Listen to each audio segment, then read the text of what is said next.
A very good morning to everyone. We welcome you all to the International Conference on Diagnosis and Management of Mental Illness using Digital Technology.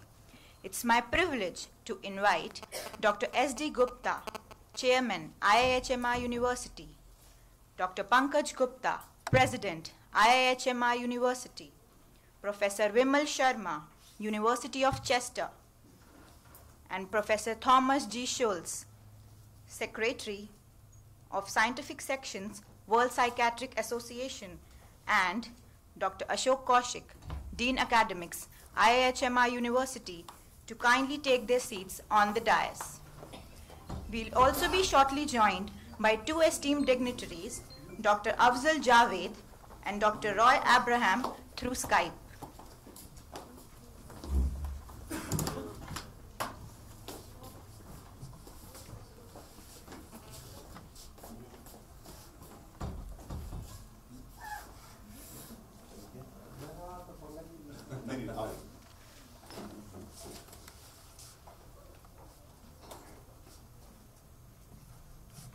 Thank you. I request Dr. Pankaj Gupta to deliver the welcome address. Dr. Pankaj Gupta, President, IIHMR University, is a global academic leader with professional experience of over 20. He has also been associated with O.P. Jindal Global University as Professor and Executive Director. Sir.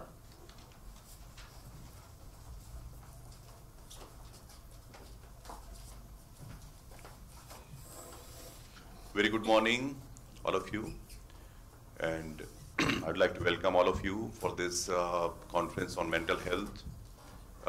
It has started 2 days back, and we saw training programs, a lot of discussions, and it has already created a lot of knowledge, a lot of dissemination, the new areas of future growth in the research, and so on. So I take this opportunity to welcome you once again, and to our dignitaries on the dais, Dr. S.D. Gupta, Vimal Sharma ji, Thomas, and all the distinguished people sitting here, and also our honorable founder, Dr. Ashok Agarwal ji, who is also here in this gathering.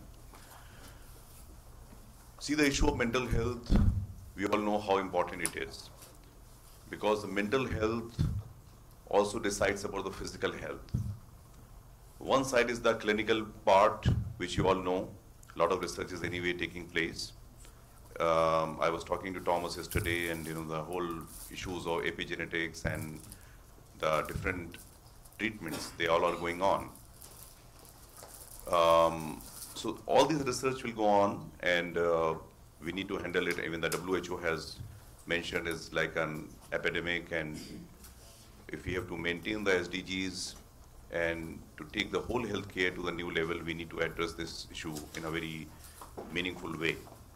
And Ved Prakash ji, in the opening address, he has also mentioned that how much less allocation, if we talk about India, it is less than 2% of the total allocation, and then he mentioned about the mental health portion, it was 0.02% he was mentioning is quite inadequate. Keeping in view the enormity of the situation. But there is a lot of mental illness is there which is totally unreported, and we have seen that the important tools like the GM hat, they have already made a big impact in India. We have also seen the different studies by which are conducted in the state of UP, Rajasthan, and MP, and such insignificant findings we are getting now. So now we need to create an action agenda that what next, what we need to do further. And I believe that all the researchers who are sitting here, it is not only a problem of India, it is a global problem.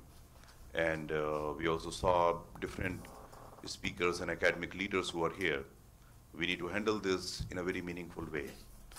So on that day, I had shared something about what is Swasth and how, it is related, if we also took it in a different way. So one is the part of the clinical and health related systems, and the second is that why people are having this kind of mental problem. One is that about, there is some disorder, and how we can handle that by the clinical and medical way. But if you look at the youth, so there is so much pressure on them, which is created by the society and also by the parents to do something great and great. So one is the part of the youth stress, which is always good, and some part of that stress has to be there. But when it converts into a lot of negative stress, so then it is really a matter of concern. The students, quota is nearby, and there are so many cases of suicide being reported from there. So we need to also handle such situations, and also relating in the context of the mental health. In the Indian system, there is so much of care being given by the parents to the children, and the kind of freedom which many children have in the West and other part of the world to choose their line, what kind of things they want to do. Those things are not available in most part of the India. So they just try to follow the model that what they have to be, and if they are not designed or they are not having their seed of possibility within them, and then they struggle a lot. And in this way, we are not going to help the whole world, because it is very important for us to know that what is your natural inclination, what you are made for, and in that way, it can be more symbiotic relationship, and people would be more productive and living more happy and successful lives. And also we have seen that exploring, and in this way you are having so much of stress. So how much of exploring is really good, and how much we should be thinking about that. Then we have been doing a lot of research on the doing part, that if you do these things and this will happen. But there are not many research have happened on the being part, that how we can transform the being of the people, and how it can manage us to help the cause of the mental health and mental wellness. And as you know, that India has a lot of very important models to offer. We have been following the yogic practices, the meditation, the mindfulness, heartfulness, all these practices, which are also a lot of research is there, published by the Cornell and Harvard. They are available online, where that creating a sense of well-being right now, right here, that gives you a positive way to look at life, and that also create a very good and healthy environment everywhere. So we at IHMR will be taking both the things further. We are also planning to do a lot of qualitative research. We are also having a discussion with many hospital and corporate right now through the IHMR University, and also a new center we have created is a Center for Mindfulness and Wellness. So we are already getting a good inquiries from the corporate and the hospitals, where we shall be working with the the clinical staff, the nurses, and also with the consultant doctors, because we believe that the people who are happy and satisfied, are joyful, they are more productive. So we shall be taking this initiative further, and we would be very much interested to have collaboration with you. In fact, a very big insurance company has recently contacted us. So they were sharing to us that we are not like a company which is only for settling the premium and claims. We want to make a wellness as an initiative, so that people take self-responsibility of who they are and how they can take care of themselves. But as you know that there are unspoken communication. People are having a fear, if I speak the truth, then what will happen to me? And many such issues are there. And yesterday, I think Thomas was also sharing one thing, that people, if they get cured on the ailment, then they stop taking the medication. So again, a care kind of system is needed by which people are taking the medication and taking that care, so that we are able to complete the whole thing. So with this, I'd like to close my address, and I believe that this whole issue of mental health we have to handle with a lot of passion and with a lot of sincerity. which, and I want to compliment Dr. Nutan Jain for organizing the whole show, and Neetu ji, and very big thanks to Dr. Vimal Sharma ji and Dr. S.D. Gupta for taking this initiative. We would like to make it a regular feature for which Dr. Vimal Sharma ji will make announcement. So once again, a very warm welcome to all of you. Thank you.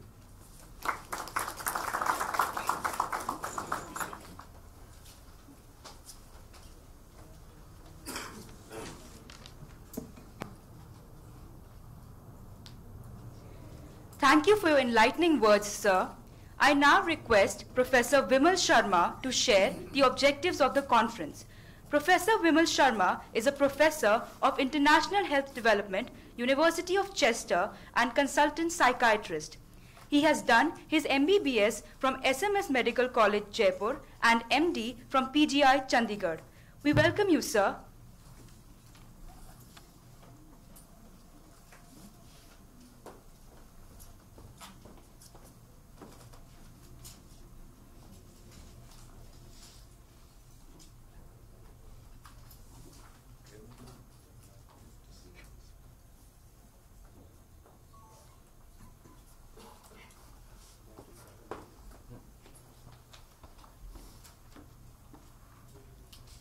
Thank you, Pankaj ji. It's a great privilege to be here among probably top specialists in mental health.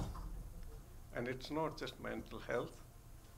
You people who are genuinely interested in mental health. I thought I'm grateful to Ashok ji, Dr. S.D. Gupta, Pankaj Gupta, and IIHMR to host this event.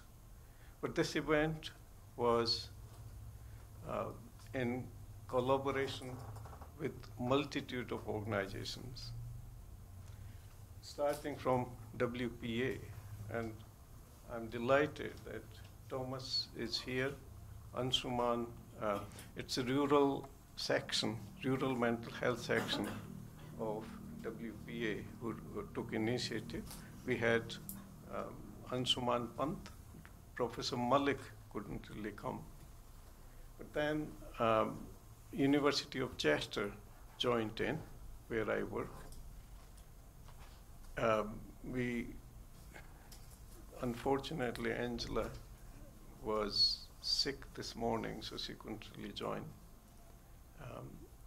We had Katherine leading the Southeast Asia Self-Harm Initiative, and she, with the whole team you see along with her, been doing a wonderful job in capacity building, in understanding self-harm and suicide in India and neighboring countries. We had blessings of Indian Psychiatric Society. That is how we got WPA in. But importantly, ICMR, who funded the project and supported training frontline workers. And I'm grateful to ICMR in supporting that. I think obviously I mentioned about IIHMR, without that we couldn't have done anything. But we are fortunate that we had senior most faculty from National Institute of Mental Health. My close friend Santosh, we have Satish, Prabhaji, and Prabhat, who will be sharing their experiences. We have representative, international representative from various countries. Obviously, Thomas comes from Germany. We have Paula, she's just walking in from from Colombia, Latin America. We have from Brazil, from UK, obviously, from Nepal. And I'm delighted that we have representation from most states here from UP, from Maharashtra, from Madhya Pradesh, from all states in South India.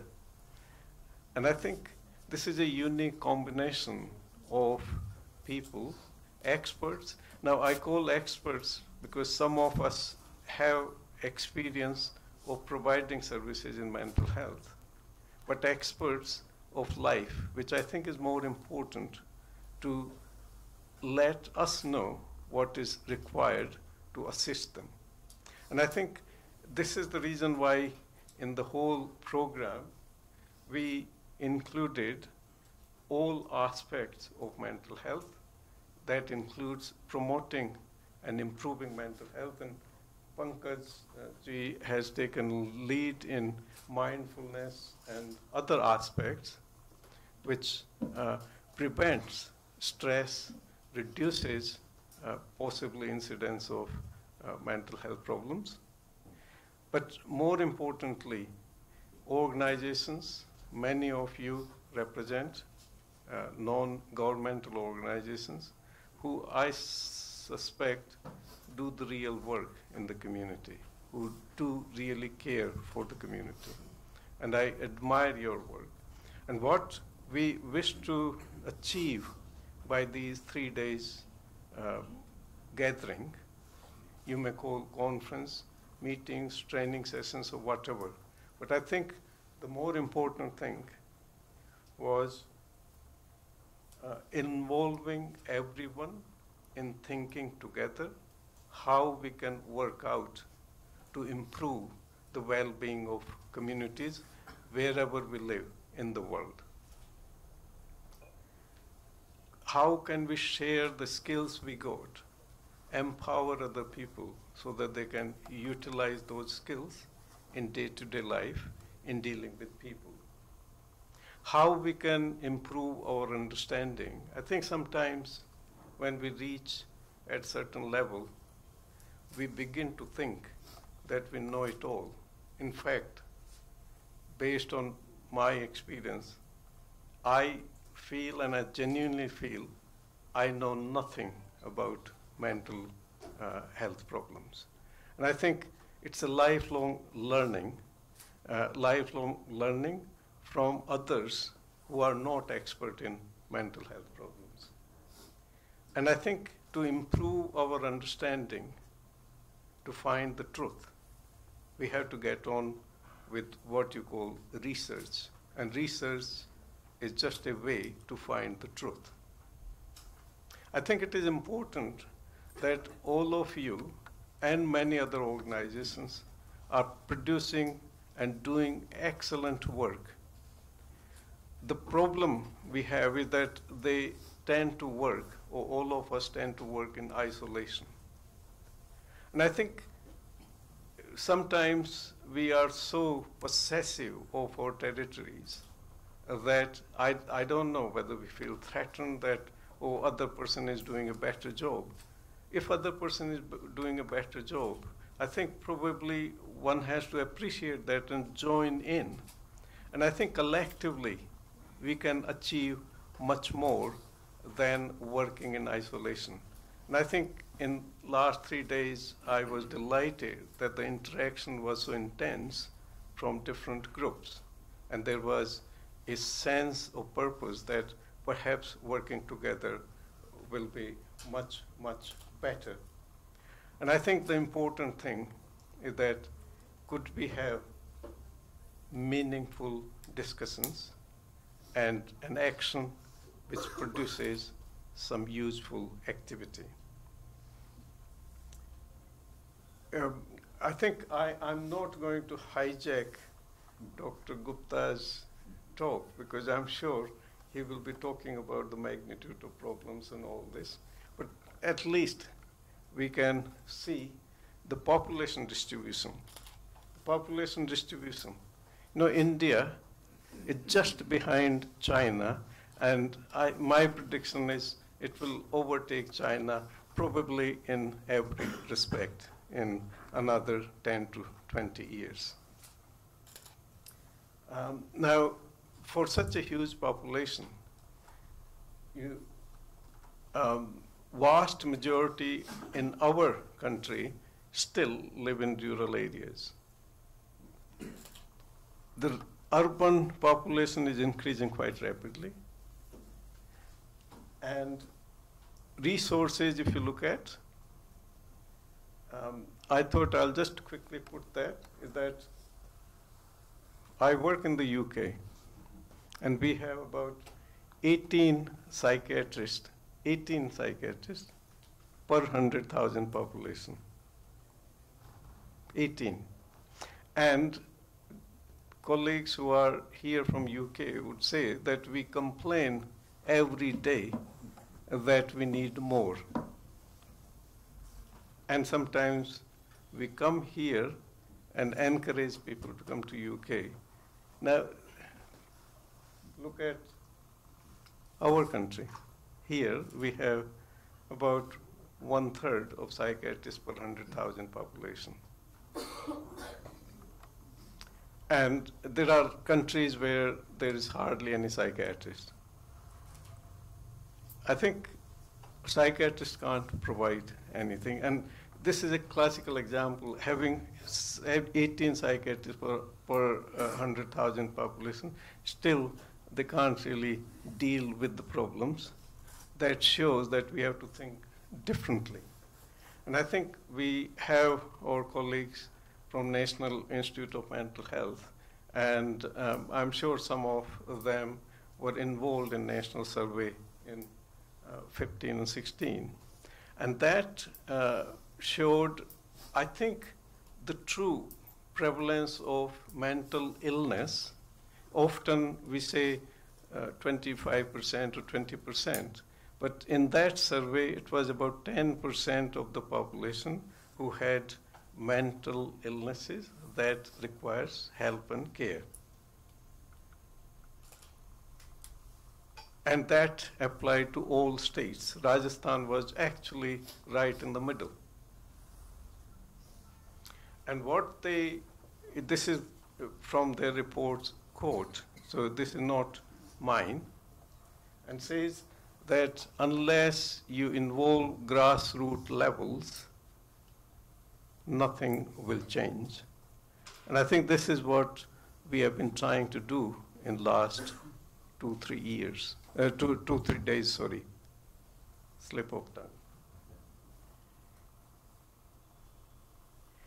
This can be done, and I'm again not taking or stealing presentation of ICMR project, but we did train people in rural areas, and technology could be used in the remote areas. I think using all the resources, and our country is quite advanced in technology. We have a lot of people from Bangalore, which is both is hub for mental health as well as technology. And we will have we have multitude of sessions today where we will probably be talking about technology. I think our purpose, I'll just reiterate, is that can we get together, think together, and do what we believe is best for our communities. Thank you.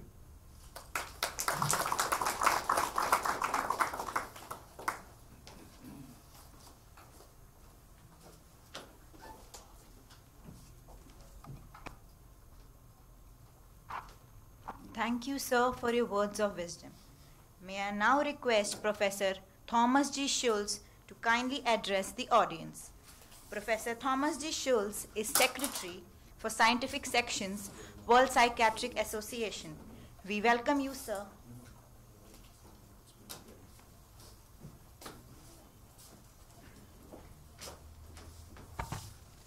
Thank you very much. Good morning, everyone.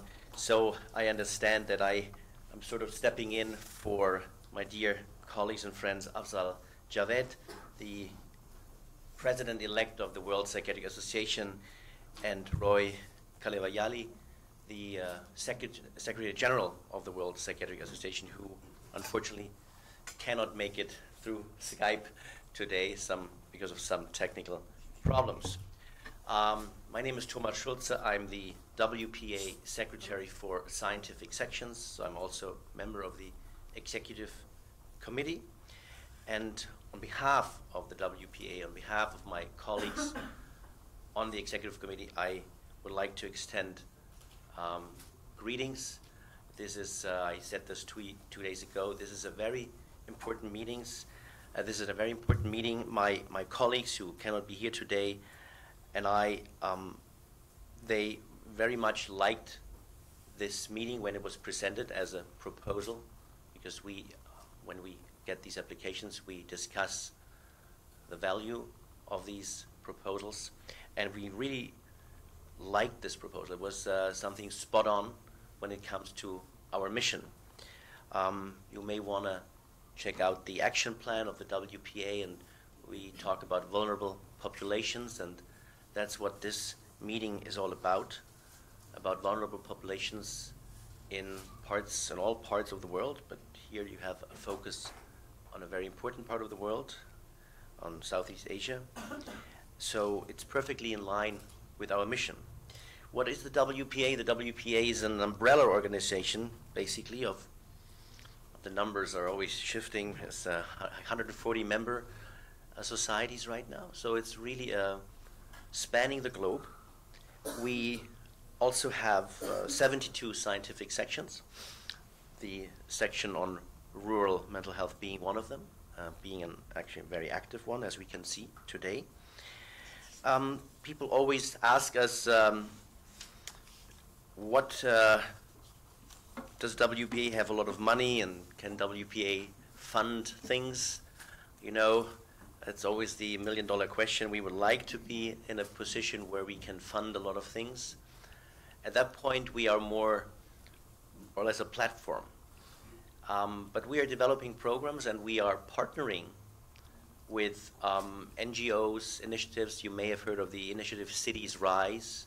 We have a project going on in Chennai, for instance. There's one in Bogota, in California, Sacramento, and Seattle, Oregon, and Nairobi in Kenya, where we actually try to bring together decision makers, policy makers, mental health experts in urban areas. So we are also interested, of course, in urban areas, but it can be easily extended to rural areas. So we are starting now partnering with NGOs, with foundations, so the WP at one point actually is not only an umbrella organization, so that at one point we will be a truly active voice. I think we already are, but we want to be a hands-on active voice at one point, and we'll do this through our partnerships.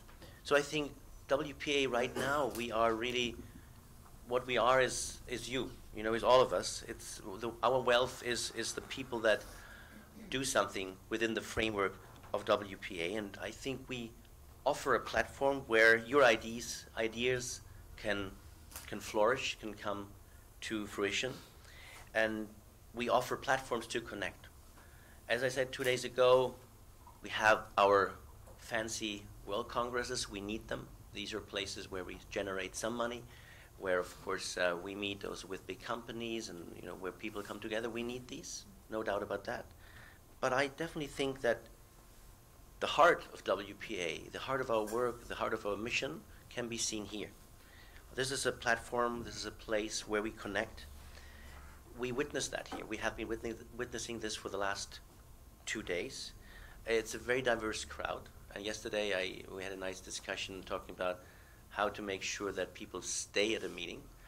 And you do this when the crowd is very diverse. Because when the crowd is very diverse, when there are different professions represented, then there's a lot of exchange, because you really learn new things. Yesterday I had this pleasant experience when I gave a talk here, or like a seminar, a Q&A session with the MBA students here. That was very enlightening for me, and I think hopefully for the students as well, because two worlds met.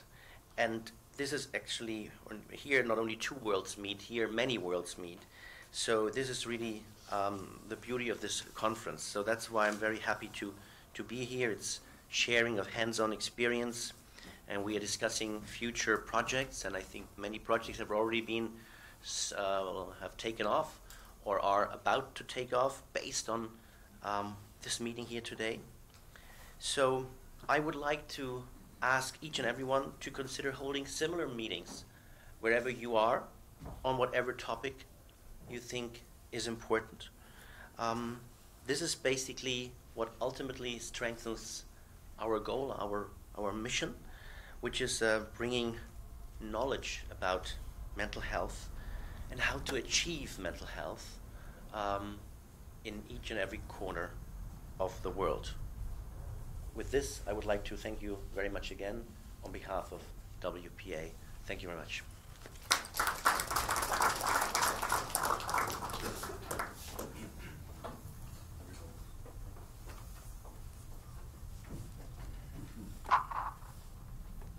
Thank you, sir, for your inspiring words. May I now request Dr. S.D. Gupta, Chairman, IIHMR University, to kindly deliver the keynote address on Mental Health, a Public Challenge. Dr. S.D. Gupta is a public health expert with a distinguished academic and research career. He is Secretary General of Southeast Asia Public Health Institutions Network, supported by WHO. We welcome you, sir.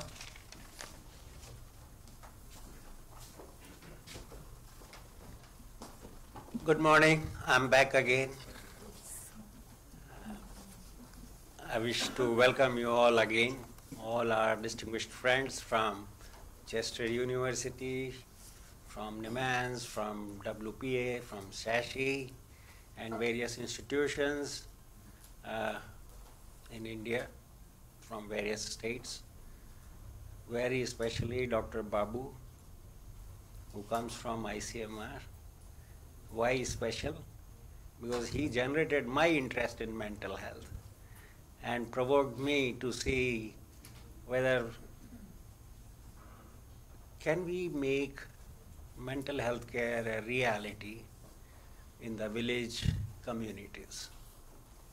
And his support was really helping us, and what we see today, we are encouraged with that work, and we decided to hold such conference. Public health, faces itself a lot of challenges within, and also faces challenges of convincing others that public health is very important. And this is so important that whatever programs or services that we have to go through the systems. Somebody has to deliver. And who will manage this delivery process is basically public health systems that do. So it has its own inherent challenges. Well, coming on to mental health, it's something which is not appreciated, not realized, and priority is only recently assigned. This is reflected in undertaking the National Mental Health Survey under the leadership of NIMANS. So the priority is being assigned to this mental health now in this country and globally.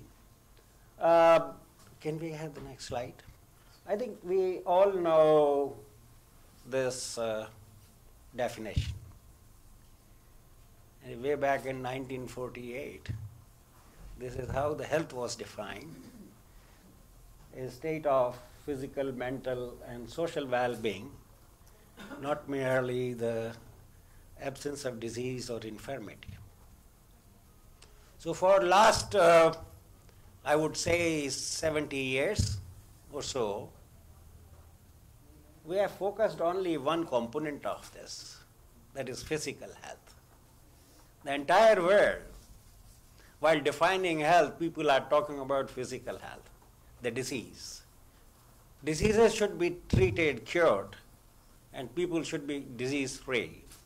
So more focus on disease rather than health of the people. In true sense, mental health a glaring miss altogether, though it has been part of the definition.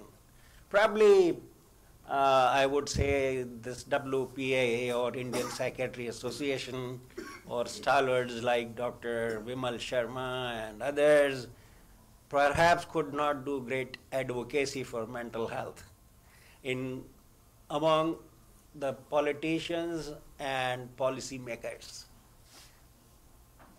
They remain in the hospitals. I'm not criticizing, please don't take it that way. But to bring a greater change, and change that is perpetual and sustained, it has to come into policy and programs for the major stakeholder, and that is the government. In our hospitals, we can keep on treating people, but that's not going to make a very big change, because the reticence around mental health illnesses, people are reluctant to talk about. They don't want to share about. So if you see the iceberg, only say 1/8 is above what we see, and remaining remains hidden. Maybe this National Mental Health Survey that has been recently concluded will bring focus to the magnitude and gear up the policy and programs in improving mental health of the people in this country. So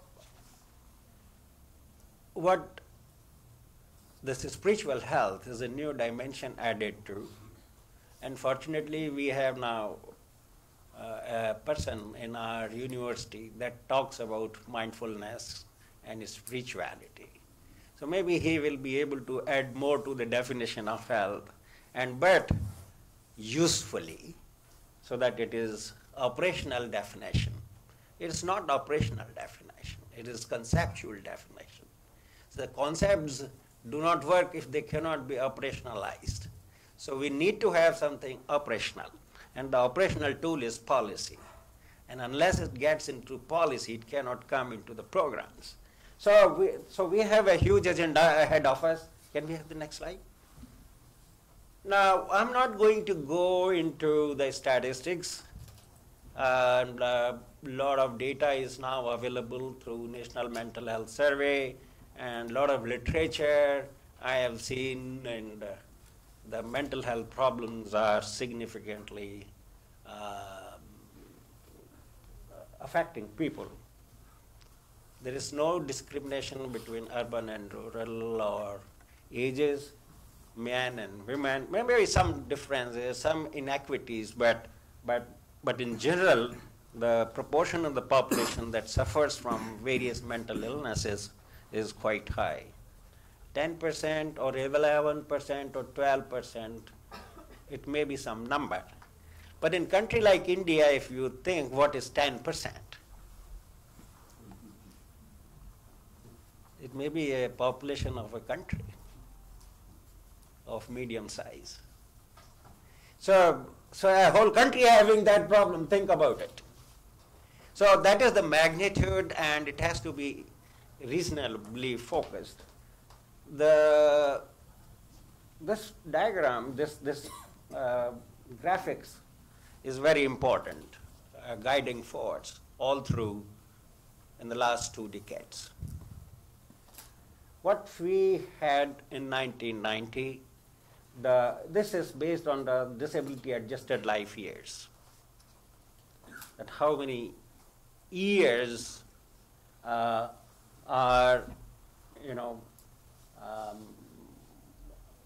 people suffer with the ailments and lost productivity.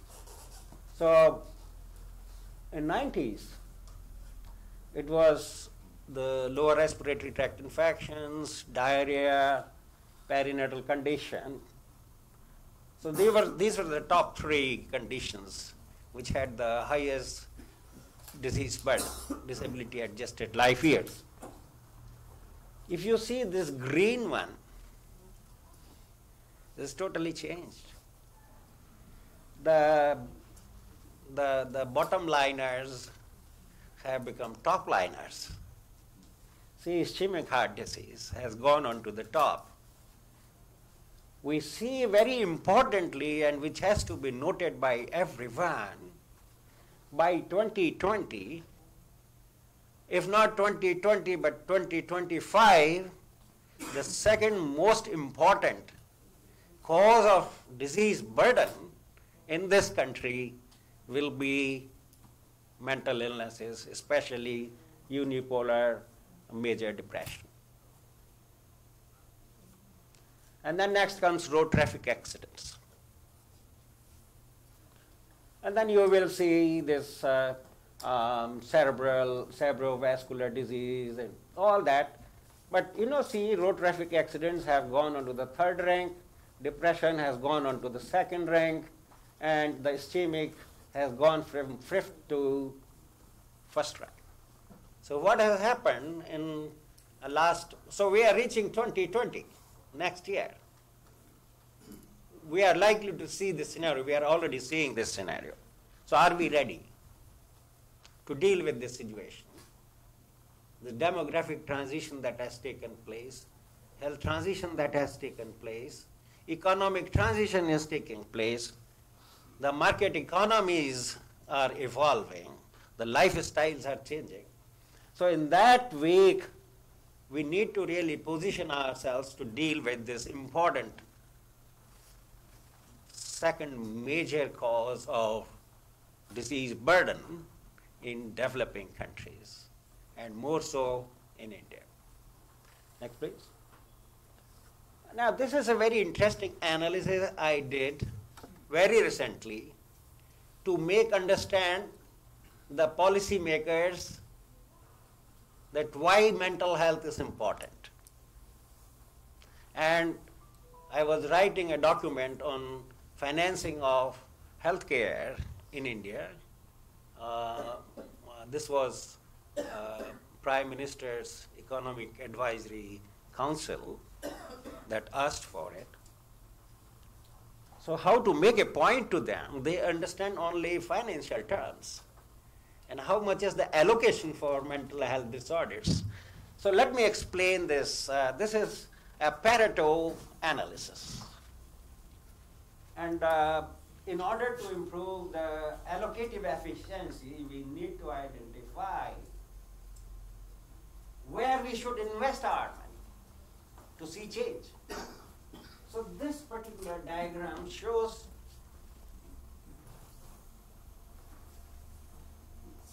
ranking of cause of deaths. What you see, the major cause, the first cause of death for around the world. This is India data. So you see cardiovascular diseases is already there. What I showed in the earlier slide, that is true now. So what you see then next is the COPD, and then you see injuries, then cancers, and some diarrhea. You see this diabetes coming up as sixth cause of death in India. Even maternal mortality and others. This is based on the data which is available. So maternal mortality, we are putting everything into it. I am not criticizing. I am for it. I have done many publications on this to highlight this issue. But I never thought that diabetes, deaths due to diabetes and kidney or CKD associated with diabetes is the sixth cause of death in our country, ahead of maternal mortality. So these are, so how do you see, if you look at the 80%, oh my God. Cut off here, how many diseases come if we want to allocate resources by the cause of death? So which are the diseases? If you want to reduce mortality rates in this country, where we should allocate money, and it should be allocated in proportion to the length of this bar. Okay. Now, you don't see mental disorders anywhere, do we? It's in the last. There. Let's go to the next one. What do you see? This is based on disability adjusted life years. What do you see? You see, where is our mental disorder? Here. This comes as 6th. In fact, if you take only dash, then it has no meaning, and this is how policy has been driven up till now. So, sir, you have to make a case that the disease burden, this Delhi has to be the measure for allocation of funds. And we already know it is the second leading cause of disability adjusted life years. So if you see, again, this CVD has slipped on to the second. What has come on the first? COPD. Disability adjusted life years will come. So the priorities have changed. CVD has come down to second. And then, again, this maternal and newborn, from Delhi point of view, has come as third. And you see this injuries, and then diarrhea and all that, neoplasms, and then mental disorders. So if you again draw a horizontal cut line at 80%, you will see this mental disorders come within those, this 80-20 principle. You spend 80% of your money on those 20% problems, which will give you an effect of 80%. That's what analysis I did, and they are looking at it again and re-looking at the data as well. So my purpose here was just to tell you how important are mental disorders and need to be given a very high priority. So what are the challenges that we are facing? You know, whatever we want to do, it has to be done through the system. The services have to be delivered through the system. Interestingly, India has developed a huge public health system. We have around 150,000 odd health centers in the villages, maybe around 35,000 primary health centers, and then 6,000 community health centers, and hundreds of thousands of beds. Almost half in the government sector and almost similar proportion in the private sector. Private sector has more beds than the government sector. Okay, so the challenges are there because of the rising disease burden due to non-communicable diseases, including mental disorders. Demographic transition. India's population, though is still very young, we are reaping the demographic dividend. But also we have to realize our population is aging. And aging population has its own problems, not only non-communicable diseases, but mental disorders, mental health disorders like depression and others. Demographic transition, then changing lifestyle, because India is now 5th largest major economy in the world. We were 10th or 11th 5 years back. Now it is this. So a lot of money coming in, so the lifestyle is changing. Lot of stress coming in. The support systems are changing because the young children or the children are going out for job and parents are left behind. So they are living in solitary life, and the children are also living in solitary life. There are more peer interaction among them. We see tobacco and smoking, substance use has increased significantly as this country is quite young as well. There are alarming inequalities in access, availability of care, as well as affordability in this country. Above all, we have our health systems are weak. Despite being huge, we may boast that we may have the largest network of health system or health institutions in this country, but this is weak. Weak in terms of human resources, weak in terms of logistics and supply, weak in terms of effectiveness and efficiency and performance. Another major area, financing, is quite limited.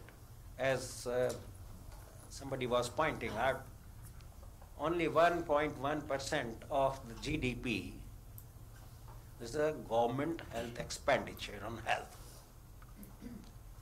Total health expenditure in India is about 4% of GDP, and of that, only 25% is spent by the government, remaining 75% is out of pocket, paid by people. So there is an advocacy for this. This has to be raised to 2.5% of the GDP, and we have recommended 5% by 2025. Why we are incrementally talking? Why we don't want to talk about change? So why not 5% of GDP against 1% of GDP, the government expenditure? And ethical and holding values of medical practice. Honestly, we must accept this today. It's a big challenge. I do not know what is the solution. No, I just wanted to share milestones, how India's healthcare has grown. We initiated in 1951 as basic healthcare. 1978, everyone knows, we came up with slogan Health for All by 2080 to respond WHO's call. And then we came up with our policy. It has been revised 3 times, depending on the changing scenario. Then very important event occurred. 2080 passed eventless. So we worked on Millennium Development Goals. There are 8 Millennium Development Goals. I must say, promoters of mental health missed the bus, because this did not appear in 8 million Millennium Development Goals of the United Nations. It missed. Then a big thing that happened in India is National Rural Health Mission in 2005. Same time, WHO came up with universal health coverage, healthcare for everyone, everywhere, and now there's Sustainable Development Goals. So my topic was in the context of public health challenges, in the context of Sustainable Development Goals. So I focused on Sustainable Development Goals. No one is left out. These are the 8 Millennium Development Goals: eradicate poverty, achieve universal education, promote gender equity and empower women, reduce child mortality, maternal mortality, and what is this? Combat HIV, AIDS, malaria, and others, environment sustainability, and this is global partnership. Mental health is just missing. I don't know why you did not notice this, that it is missing from Millennium Development Goals. So this is what just I mentioned.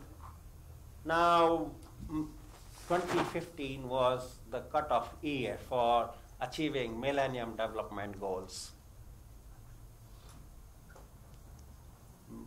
India made significant achievements by 2015, but there is a lot of unfinished agenda.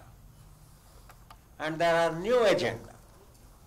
So the Sustainable Development Goals came from the United Nations. There are 17 goals now. Earlier, there were 8 Millennium Development Goals, and now there are 17, and it's more related to development. So health is one of the important component of development. So you see here, goal 3 relates to good health and well-being. Health is also influenced by many other goals like environment, climate, education, economic status, equity, and all that. But then goal 3 focuses on health and good health and well-being. Remember, health and well-being and good health and well-being. So it talks about good health. And what is this good health? I think you have a challenge now to define what is good health. And this is the opportunity to say my mental health is very important for good health. It should be the part of this.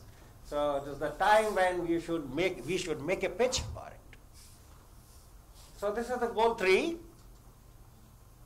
Ensure healthy lives and promote well-being for all at all ages. This is the goal 3 Sustainable Development Goal. Sustainable here is the change that comes should be perpetual, forever. It is not that it is a change for some time and we revert back, but what changes in the development take place, it is perpetual and permanent, and we grow further over and above. So that is what. So there are 13 indicators. Well,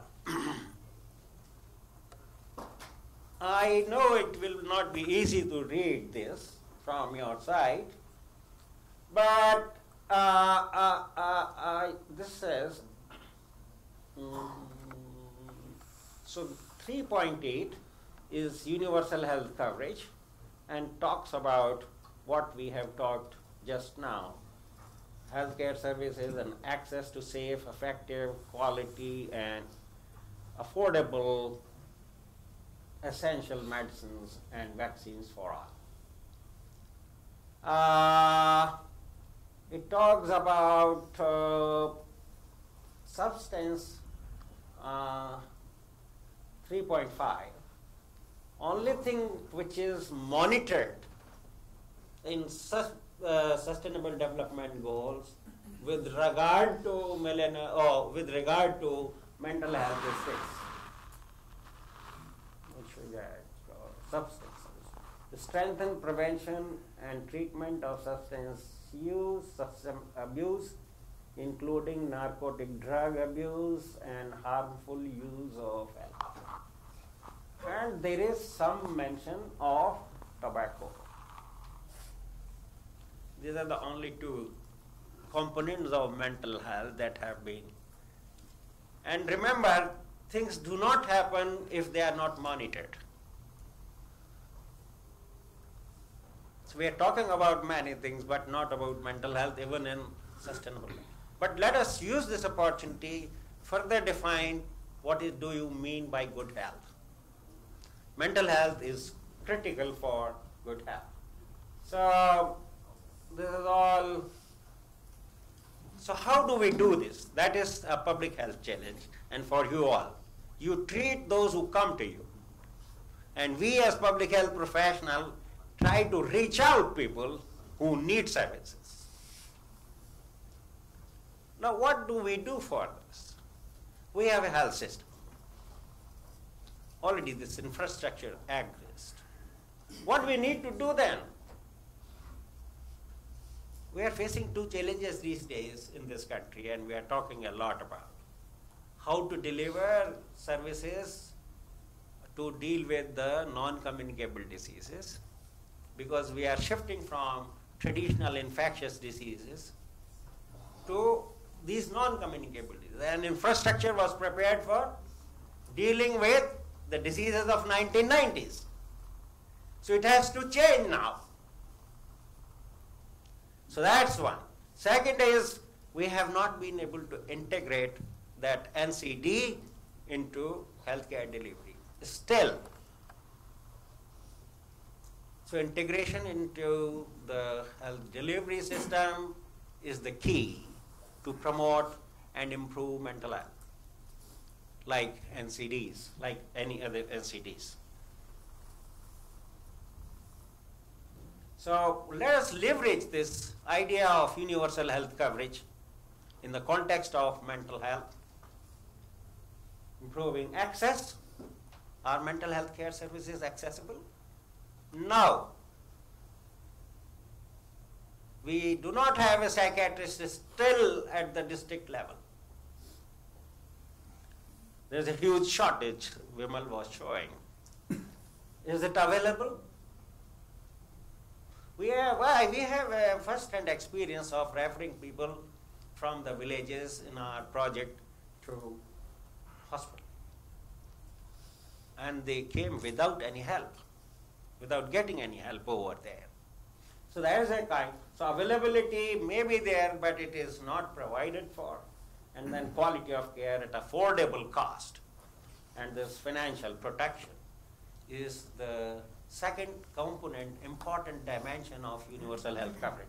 Those who cannot afford, I hope you might have heard about this catastrophic expenditures, catastrophic health expenditures. And catastrophic health expenditures are those expenditures which are incurred in such situations more than some 10% of their earnings on hospitalization or any other care. And why we are worried about this catastrophic expenditure? Because those who undergo this, almost 30% of them slip under the poverty line. So they are impoverished because of illness. So the solution lies in strengthening health systems, in integrating. Integrating with the health system is one idea, and second is strengthen the health system. And how do we do? First, foremost, in terms of mental health, where there's a high shortage of trained workforce. And this is where we try to find solution. Can frontline workers be prepared in identifying people with mental health disorders and bring them to the hospital or primary health center, and appropriate treatment could be given to them. So psychiatrists alone may not be able to bring change in next 25 years. So what is the immediate thing that can be done? Prepare frontline workers, train them, develop their capacity, and they are able to. So capacity building of the health workforce in screening, diagnosing mental health patients is important. Then drugs and supplies. Say, for example, where are the drugs for mental health, mental disorders? They are not there. Where did we get from for our project? We purchased it to give it to the patient who were coming to our clinics. So that is it. So PHCs did not have that medicines. And very basic medicines were not there. So drugs and supplies are so important if you want to. Equipments for diagnosis, and then very importantly, no one knows how much money is given for mental health. Maybe friends from NIMANS can give some information on that if they have done any analysis. Financing of health, of course, 1% of GDP and that. But if you look at the breakup of that 1% and how much it really goes to mental health, I believe it should be 0.05% or something. It should not be more than that. So financing is very important. So make the drugs available, build capacity of the people, create infrastructure for providing mental health, and very important, this leadership and governance. It's very important. So our learnings from our currently concluded project is that frontline workers can be trained. Skills in identifying and diagnosing mental health illnesses by them is possible. The third important thing that we can conclude from that the technology is use of digital technology can be very, very effectively used for improving mental health of people. So these are some of the things that our surprise was, we thought that we'll not get many of the patients, but in every clinic we had a big queue of patients coming in, identified by our frontline worker using that screening tool, GMHAT. So the diagnosis was confirmed by Vimal and his team and friends from the psychiatry center here and the psychiatrist from the district hospital Albert. So they would confirm and start the treatment. But somebody has to mobilize. Somebody has to lead this program. So health systems and its integration, mental health, integration of mental health into the health system and the delivery process, and given high priority. So integration of mental health, what skill sets we need to, so these skill sets include what? Screening, engagement, education of patients, and likewise.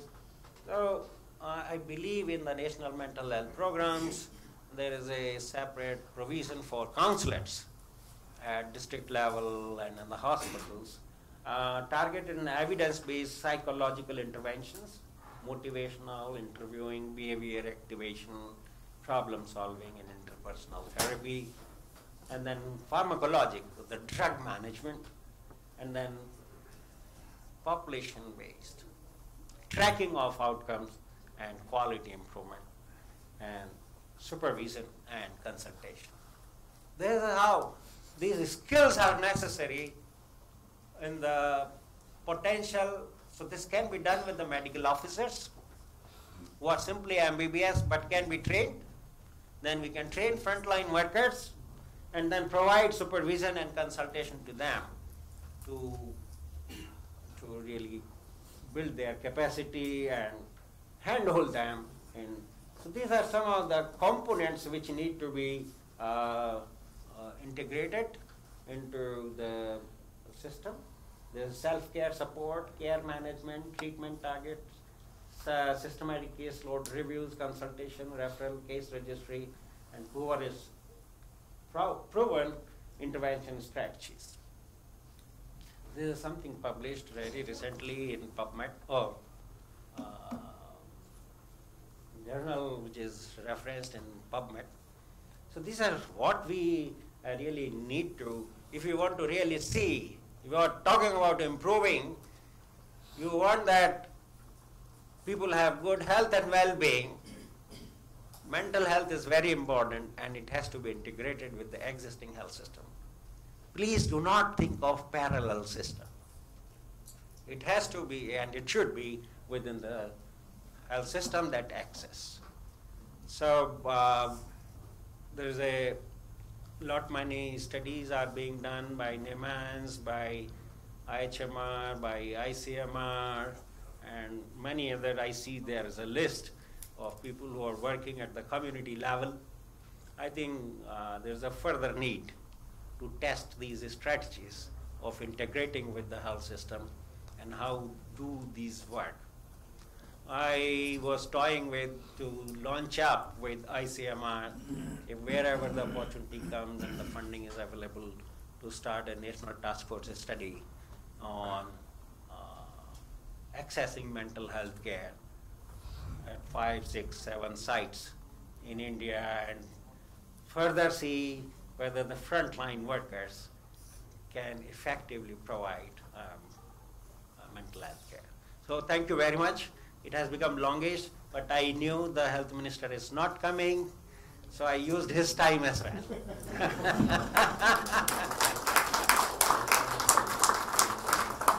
Thank you.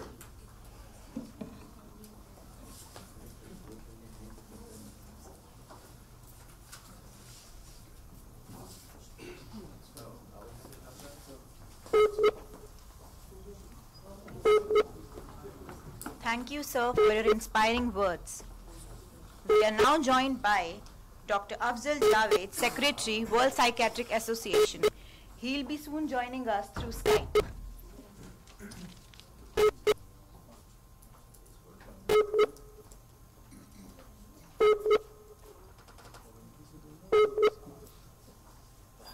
The person in the line.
Due to some inconvenience, we're unable to connect. Moving on, I now request Dr. Ashok Kaushik, Dean, Academics, IIHMR University, to propose the vote of thanks. Dr. Kaushik has served in the Indian Army for 34 years and was also an administrator of UN Hospital in Sierra Leone, West Africa. He has been with IIHMR since 7 years as Dean Academics. Sir.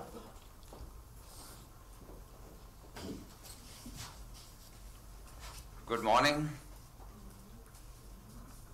First of all, I thank Dr. Vimal Sharma, who has made my job easier.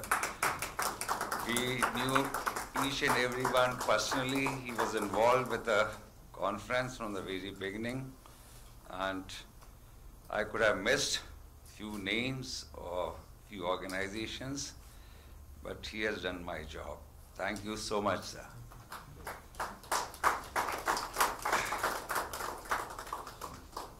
Dr. Thomas Schulz was with us for last 3 days. He had a busy schedule, but I'm grateful to him that he could take out time from his busy schedule for our students also, and he spoke to them a motivating talk for about 1 hour. Thank you, sir. It has always been a pleasure to listen to Dr. S. Gupta, and on mental health or challenges to deal with mental health. We heard him for the first time. And definitely, I think every one of you must have learned something from his experiences and his vision. Thank you, Dr. Gupta, sir.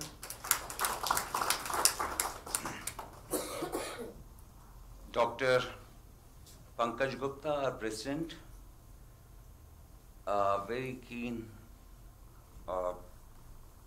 on issues of mental peace, heartfulness, and such things, and he's trying to experiment, or he's trying to collect data on effect of mental illness of his interventions. I'm thankful to him to be present here and to let you know about his plans. Our trustee secretary, Dr. Ashok Agarwal, whenever we need him, he is there in all the academic programs. Today also, he is among us. Thank you so much, sir, for your presence.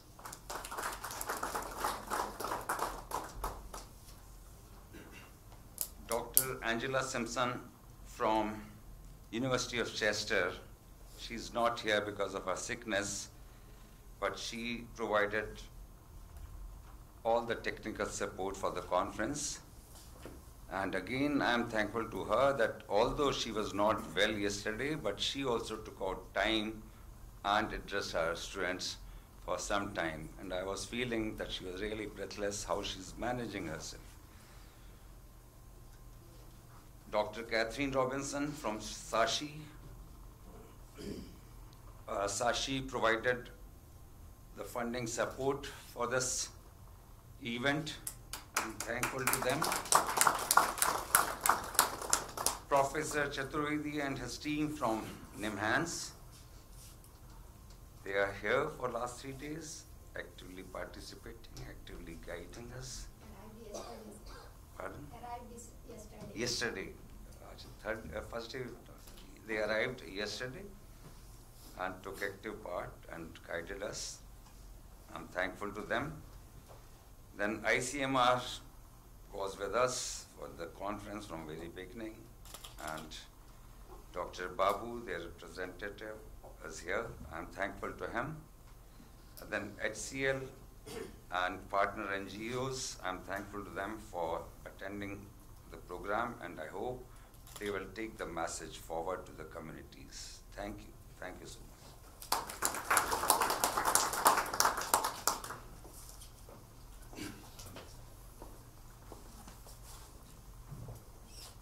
Thank you, sir. We will begin with the first session shortly. I request everyone to kindly remain seated. Thank you.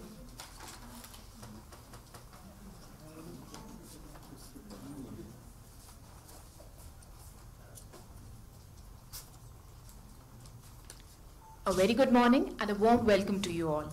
We now begin with the technical sessions. The topic for the session is Emerging Trends in Mental Health. We have a panel of distinguished speakers for this session. Professor Thomas G. Schulz, he's the Secretary for Scientific Sections, WPA. Dr. Pankaj Gupta, President, IHMR University, will be joining us very soon. Dr. Elizabeth Henley, Editor-in-Chief, Heartfulness Magazine. The session will be chaired by Professor Vimal Sharma. I request the chair and the panelists to kindly occupy their seats.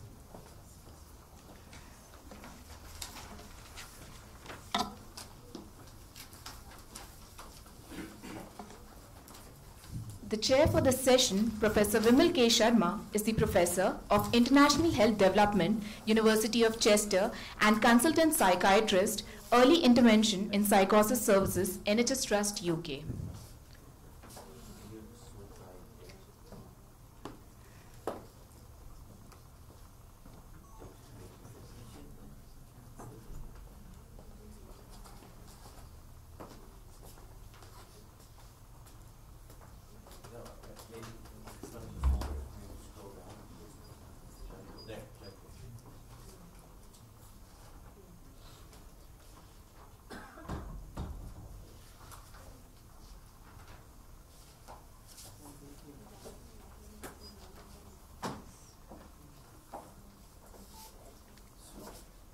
May I now request Professor Sharma to kindly proceed with the session.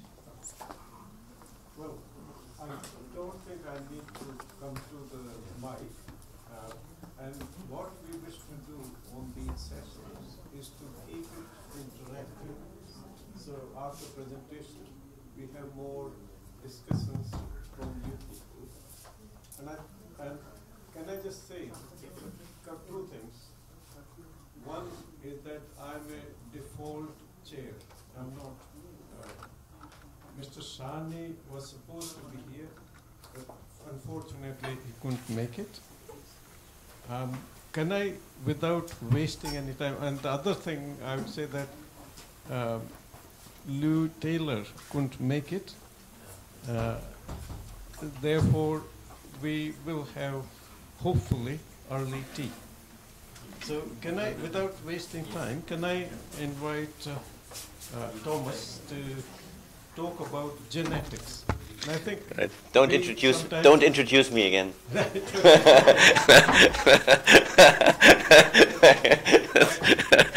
okay. So where are we?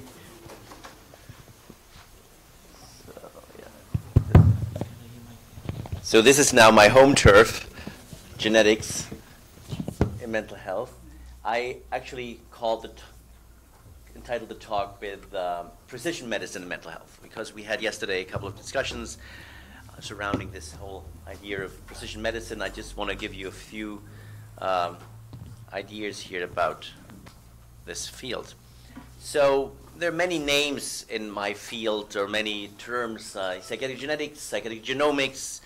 You have heard of other omics, transcriptomics, proteomics, methylomics, lipidomics. So this is an emerging field. Omics meaning we study each and every aspect of biological determinants, right? I mean, it's not only a few genes, it's all the genes, the whole genome, the whole proteome, and so forth. And all that is hoped to help develop a personalized framework, personalized medicine framework, precision medicine framework. Just give you just a brief intro where genetics stands right now. In genetics, we nowadays only work in mostly work in large consortia, because consortia bring together large sample sizes. Without those large sample sizes, we couldn't do anything. So, for instance, this is one of the largest consortia ever, the Psychedelic Genomics Consortium, where basically every psychedelic genetics group in the world collaborates with or is part of.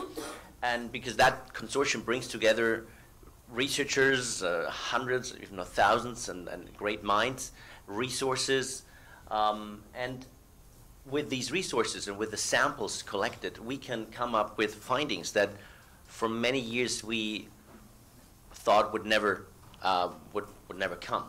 So we are now in a position to come up with studies where we can detect a lot of genes that are responsible or that are part of the overall liability.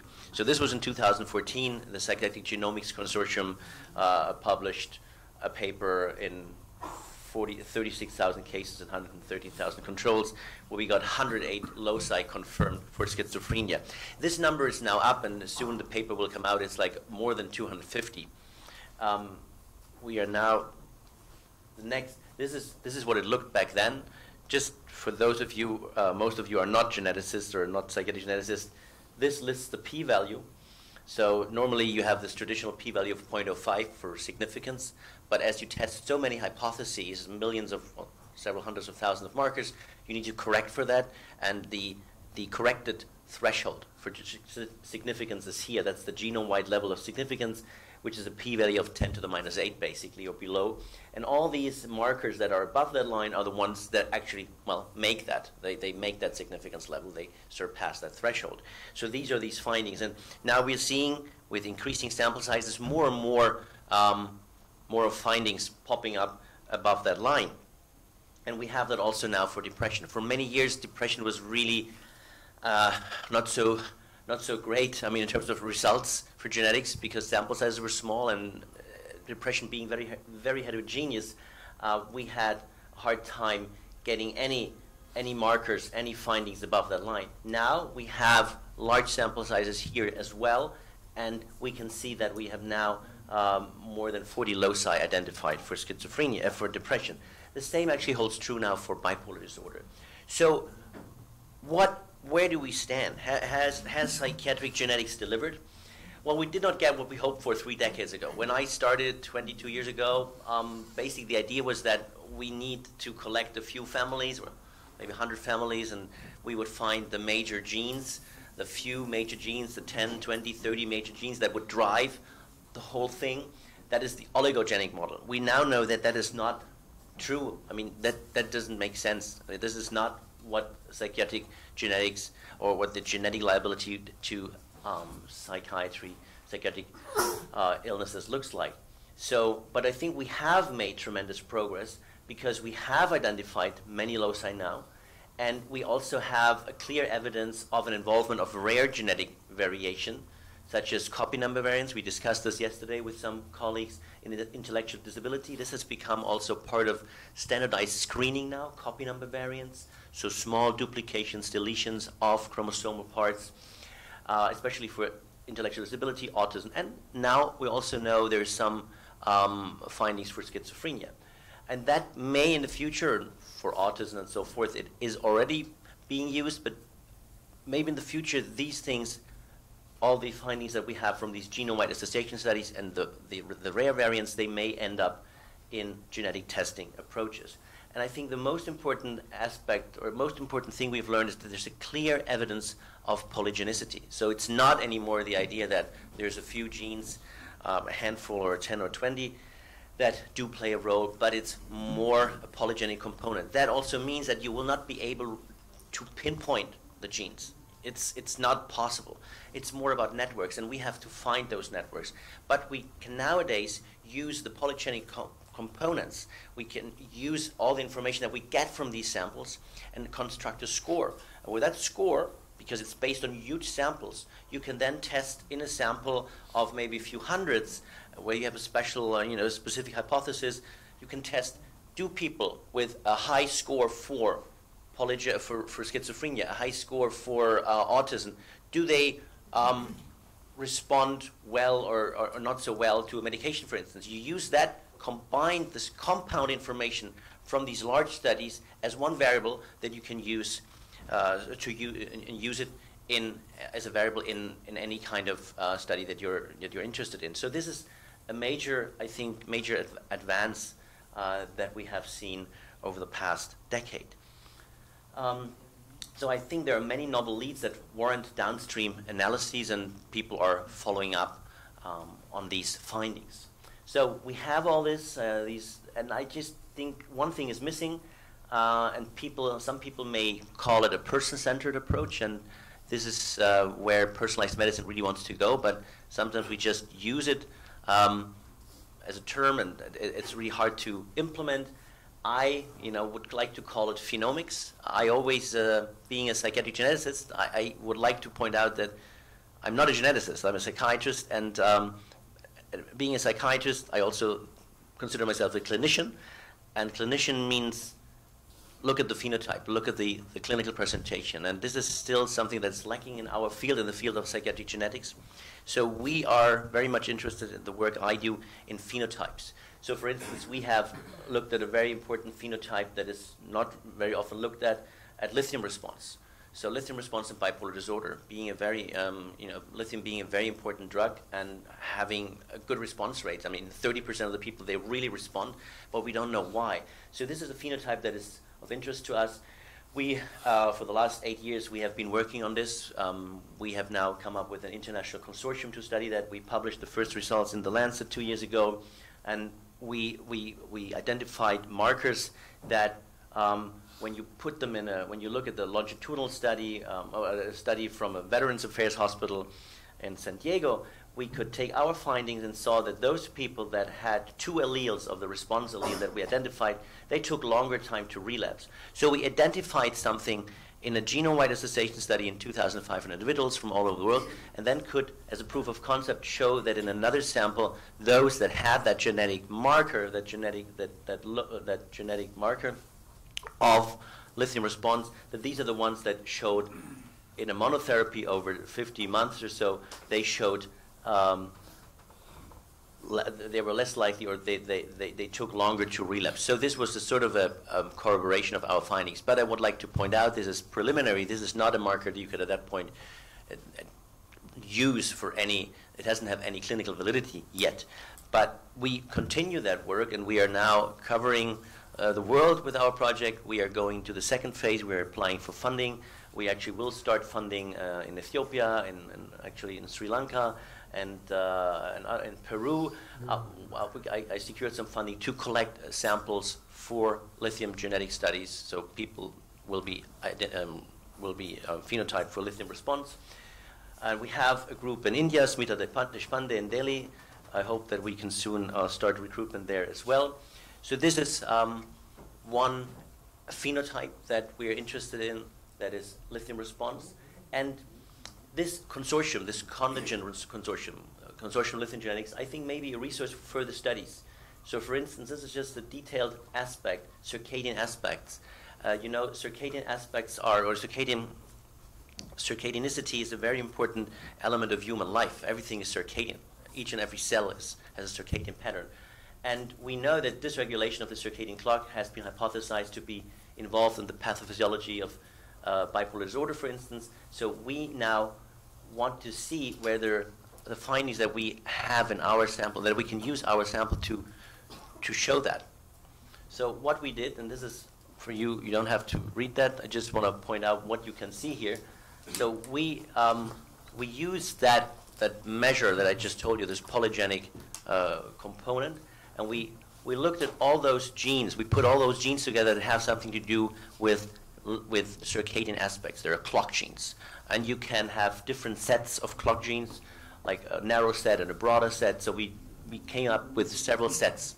We put all those genes that are part of these circadian genes together. And then we wanted to see whether they are enriched, whether they're more represented than seen by chance in the phenotype, in various phenotypes. We have schizophrenia, major depression, bipolar disorder, and here there's this lithium response.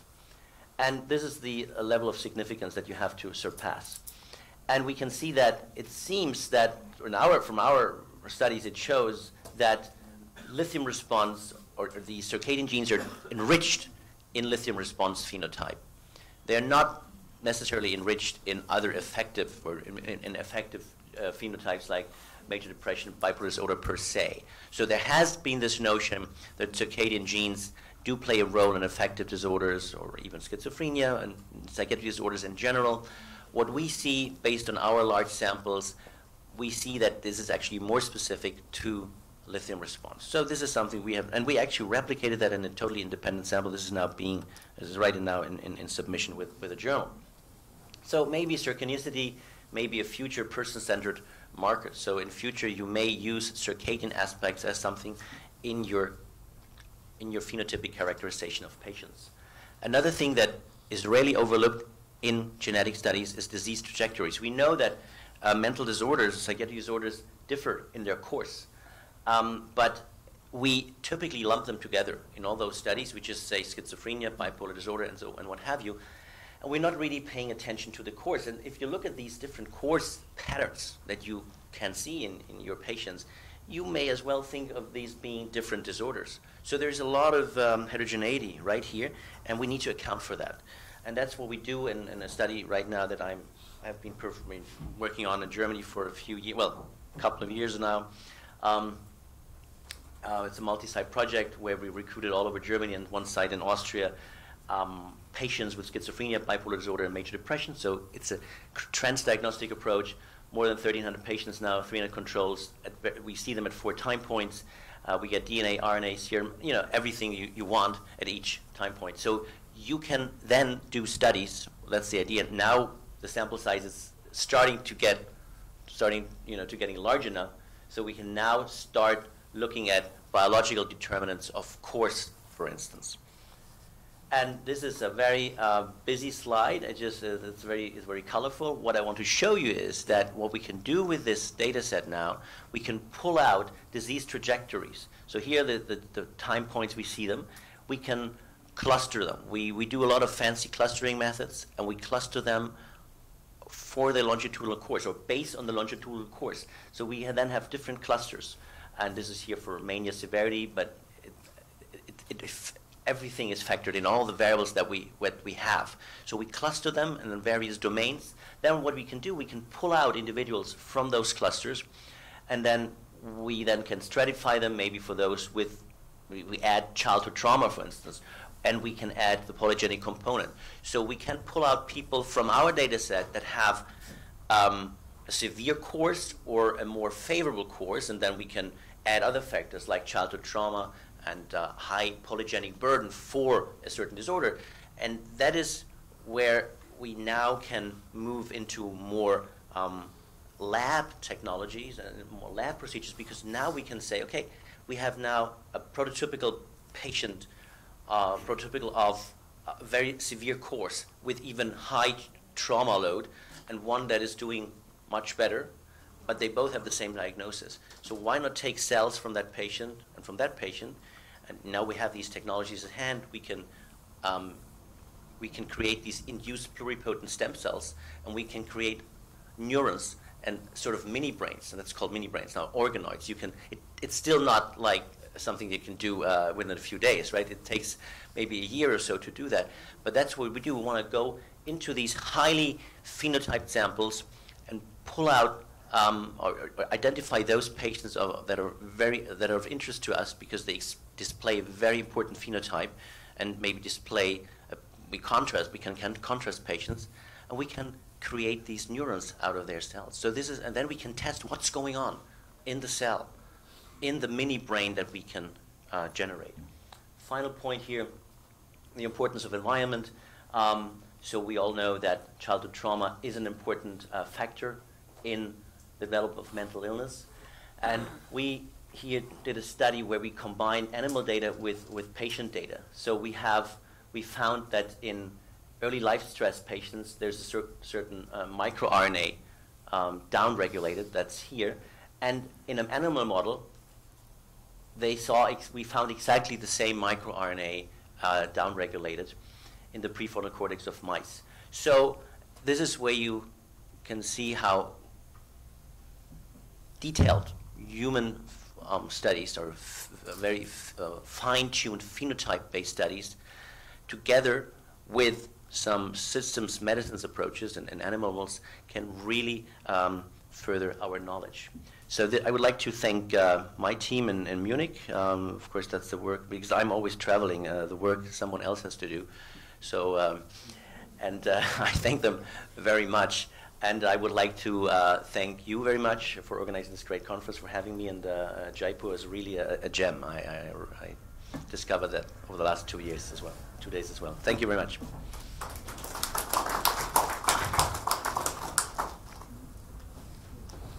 Thank you, Thomas.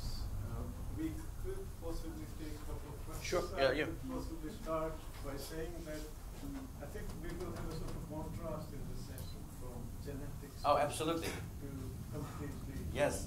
the other way. We had a nice bus ride together. I already learned about her work. That's, yeah, but it's all connected. Yes. I think if there were no genes, we wouldn't be here. Yes, that's right. Yes, that's right. I think understanding. Now, one thing I would say that genomic test was extremely expensive when it started. Right. And I understand it's very cheap now. Yes. Well, when you by genomic test, you mean tests for research? Well, research. Yes. Oh, absolutely. I mean, if you think about the Human Genome Project, in the year 2000, that really was this major breakthrough where the human genome was presented in Science and Nature, these two initiatives. At that point, they had worked 20 years or so to come up with that, and they spent billions, right? Nowadays, we can do a human sequence for $500 to $1,000, dollars or so, what have you, and all those genome identification studies where you can already test available markers, that costs 30, 40 euros or so. It is an amazing decline in price. So the technology is really helping us there. So, any questions? Yeah. Any studies in your consortia looking at cognitive aging dementia? Oh, a cognitive agent, yeah, they are, let's put it that way. Are you part of the CHARGE consortium? The COGS. The CHARGE. No, the CHARGE, yeah, the CHARGE consortium, I'm not part of the CHARGE consortium. You know, the thing is, within these consortia like schizophrenia, there are always subgroups, and cognition would be one, or should be one of them. I don't know whether they have one subgroup. The biggest problem is, and that's where I'm advocating always for, is what I mean. We don't have these phenotypes, and we have them in few samples, but the samples are not large enough. So while we have now 100,000 samples for schizophrenia or so, if you then ask how many of these samples have information on age at onset, the numbers drop to, 20,000 or so. If you ask for cognitive data, then it drops even further. And that is the problem. That's why I always try to make the case for, yes, it's nice what we have, but we need the detailed phenotyping. We need this more person-centered approach. We need these clinical data. Because there are some consortia now that look at cognitive data, so, but their sample sizes are still small. And we see that we need much larger sample sizes to see an effect. How do you see epigenetic studies complementing your GWAS studies? With epigenetics? Yeah. Oh, absolutely. No, they will be a major complement factor, absolutely. It's just that they are still very expensive, yes. Epigenetics. So I would love to do, like, on thousands of people, methylation studies or so. It's still like 300 euros or so per sample. So this is still sort of prohibitive, and you have to carefully select your samples. But we know that the genome alone doesn't explain, or what we see with these genomic markers doesn't explain the heritability. So we have 80% heritability for schizophrenia, but if you add up all the findings we have, or if you take all the markers, you only explain maybe 10-20% or so. So there is still a lot of heritability unaccounted for, and we believe that has something to do with gene-gene interaction and also with epigenetic factors. So because there's also, epigenetics is also something that can be inherited. So, but this is a world where we just started to delve in. So but it will be a very important thing of the future, especially combining it with the information environment, because epigenetics, that's the mark of the environment, and that is I think the new frontier. Yeah. And is your group gaining any insights into gene environment interactions, particularly about poverty, socioeconomic positions in early life, and do such interactions influence the heritability? Well, I mean, I would love to have such data that could help me answer that question. I mean, you saw my slide here on this microRNA thing. So we do things where we look at environment, but this is childhood trauma in Germany and so. But yesterday we have been discussing the projects here, potential future projects, where maybe all the the large parts of the Rajasthani population can be screened or should be screened, and there you should add genetic components, because that's when you can answer that. I mean, you need to go really population-wide to add, to get to these effects, down to the bottom of these effects. You really need large samples, and for that you need to apply epidemiological methods, and you need to go population-based. Thank you. You're welcome. Yeah. Is there a promise of personalized medicine in psychiatry in the near future? Well, yes. I mean, I totally believe in that. The question is, when? Is the time here now? There are companies that want to sell tests to you and tell you, or tell the patient. Actually, that's the part that I don't like.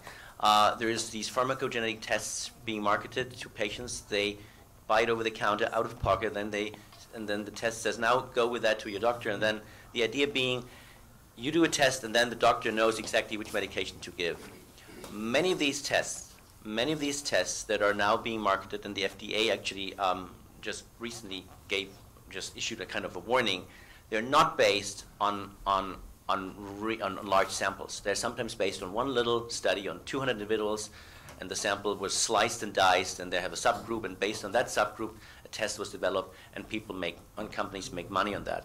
So the International Society of Psychedelic Genetics, I'm a president of that society, we have on a website a statement on genetic testing where we say the prospects are good. There's validity. There's, we truly believe that the time will come, and there are there's some evidence now, like for the copy number variants or so. But when it comes to pharmacogenetic testing, for instance, please do it with a grain of salt, and you may add a targeted genetic test if you have a non-response to something. Order a targeted genetic test for a few variants or so. But there's right now no evidence that spending several thousands of dollars for one of those global tests will actually improve outcome.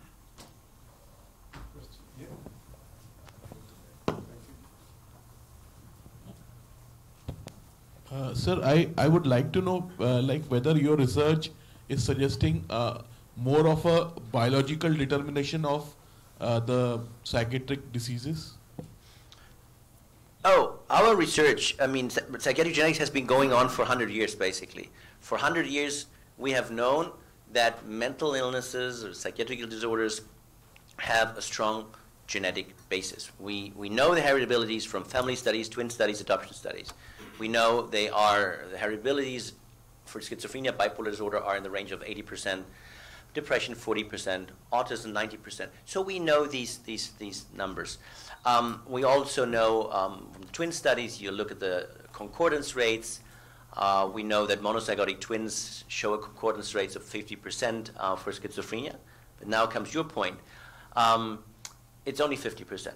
So that means heritability is high, but when you look at these concordance rates, for instance, you see that not only every second co-twin of a schizophrenic twin would also have the disorder. So although they are genetically identical, there's something that protects the co-twin from getting the disorder him or herself. So the environment does play an important role. In psychedelic genetics, we never say it's only the genetics, right? That's why we talk about environment. We know that the heritability is really large, so there's definitely a preponderance of biological factors, but without the environment, without taking the environment into account, we couldn't possibly explain the overall presentation of what we see. So it's both. It's not, we cannot separate one from each other. I think that nicely concludes. Thank you. We could Yeah. possibly move. Do you want to introduce?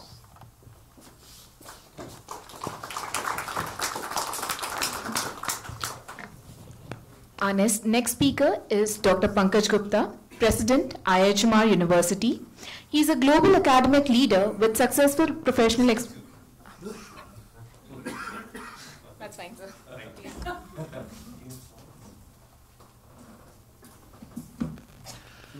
Hello, good morning. Thank you so much, Dr. Vimalji, for this opportunity.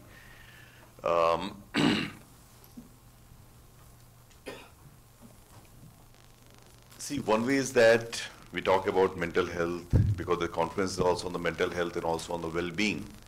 So I'll be speaking more on the well-being and what we can do to really promote well-being of the communities. So on that, we have certain thoughts which I'd like to share with you. One is that when well-being is not well taken, when you calculate the cost of quality in an organization, so there are two components of that. One is the prevention cost and second is the failure cost. Control cost versus the failure cost.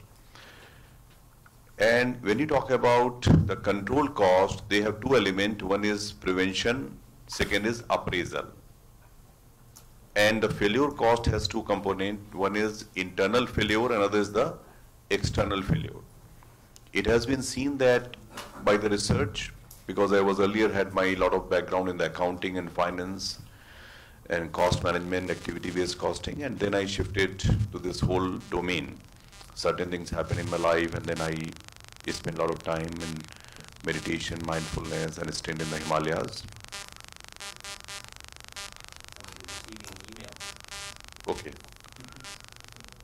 I thought some vibration started happening. Okay.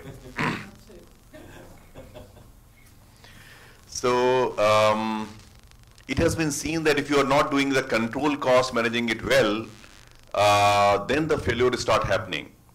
So if the prevention and appraisal is taken care of well, and if you invest little bit there, then the internal failure is like, when you do product, rework and repair, those kind of a thing. I'm just adding with a complete commercial domain. And then there is a ill will, product recall, warranty, that is known as the external failure. So the question is there, the failure cost is very high, that is around in the range of 20 to 25% of the total cost of quality. And the control cost is hardly 2.5 to 3%.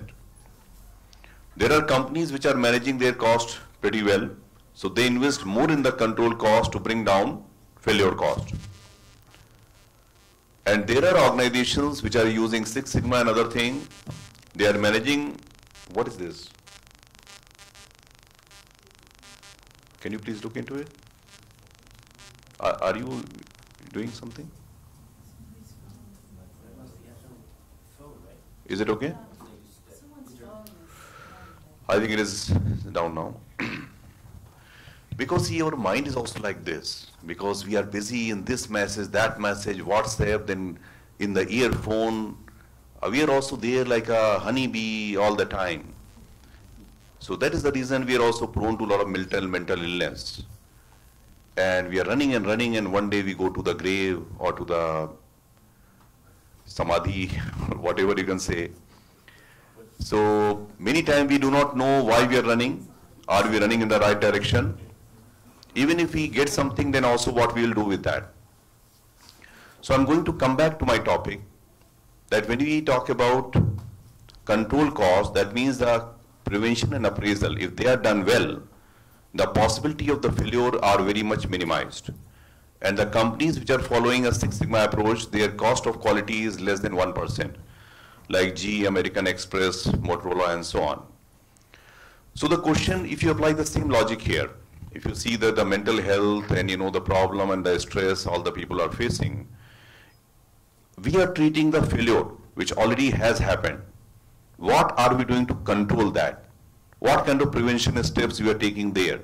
So I'm going to talk a little bit about that. One thing which I mentioned, that there is so much of stress there, which is created by the expectation created by the different stakeholders, maybe the parents, society, peers. Why your shirt is more white than mine shirt, or how come you've got a bigger house than mine? Why I'm driving a Maruti Suzuki, how come you're driving an Audi or a Mercedes? So these are a lot of heartburn kind of things which create a kind of stress. Oh, I wanted to do an MBA from IHMR, but I have done from Girdhari Lal Institute or whatever, so I could not get a great job. You are getting 15 lakh job, I'm getting 2 lakh job, so my worth is less. And that is creating also a lot of different kind of stress. So what we see, the sense of, being not sufficient right now, I'm, lacking something. And second is that I'm working under the influence of so many people. And they are creating a big dent in our mental health and also in our own well-being. So we need to understand that what is the issues and what is the whole picture around that. And as Dr. S.D. Gupta also mentioned about the thing about the well-being and also on the spiritual health, so on that also I will, try to share some of my thoughts on that. Sir, how much time do I have? 5 minutes. Okay, sure.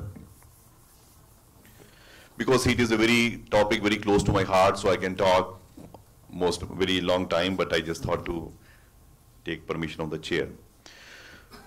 So what I wish to say, Thomas was talking about the individual treatment. In the same way, I can also provide inputs on the individual Boss, it is you.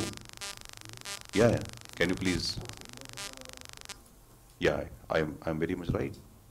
Please don't do it. Yeah.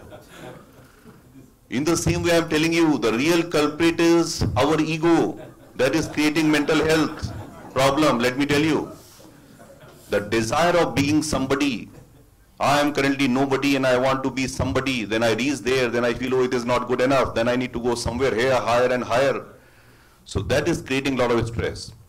So I'd like to say that we have to be having a good goals, reasonable goals, sustainable goals. But how and what is the process of that goal creation? Again, a lot of work needs to be done. There is a couplet in Hindi that says, "Tu Shaheen hai, parwaaz hai kaam tera, tere samne asma bhi aur bhi hain." To translate in English, oh, you're an eagle, the magnificent bird. You have to soar high and high.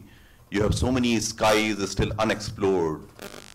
So we are just going again and again on the skies, exploring and unexploring. Those things are happening. But that is creating enormous amounts of stress in us. So I'm saying stress is not bad. You take stress. We know that there has been research that somebody who is having the certain kind of tight cloth, they are more productive. Certain kind of KRAs, KPIs you make, people are giving you results. But what kind of KRAs, what kind of environment system, and what is the real effectiveness there? So, what is the right goal? And what is the inner being which you are talking about? We have done enough work as regard taking some action and expecting a result. So I was sharing that we need to think about the being part, that who we are being. If I'm being driven by something, then why I'm driven by that. So that there are a lot of societal pressures, how I can manage those societal pressures and live a life which is aligned to my inner nature. Knowing fully well what is the seed of possibility I carry within me. So that is going to give a lot of impact, and for that you need to have inner journey, you need to have journey of meditation, mindfulness, and in that you know that if you are running, then why you are running, whether you are running in the right direction, and when you are running, then are you restless or are you restful? So my thinking is that, because I've been also like a very high-flying CEO with many crores of salaries and all, and I've seen that in my life, and I see that the moment I have become a little bit calm and knowing why I'm running and all that, I'm more productive. Because see, we are a network of individuals, the relations. If I'm stressful, the stressful boss is creating stress all around the organization. And the net result is very, very low productivity and strained relations and so on and so forth. So there are organizations in India who have used techniques of meditation, heartfulness, mindfulness in their organizations. People have taken something like a belief advisors. I am a belief advisor with the UK company Pearson Education. So what they do, they also have sessions, like someday on Bhagavad Gita, the Bible, Quran, Bulle Shah, Kabir, and also getting in touch with their spiritual health. Now let me tell you something about spiritual health. Question is that there is a big misnomer that who am I? Am I this human being? Am I this male body? Am I the president of this company? It is not like that. We need to understand that we are a pure possibility.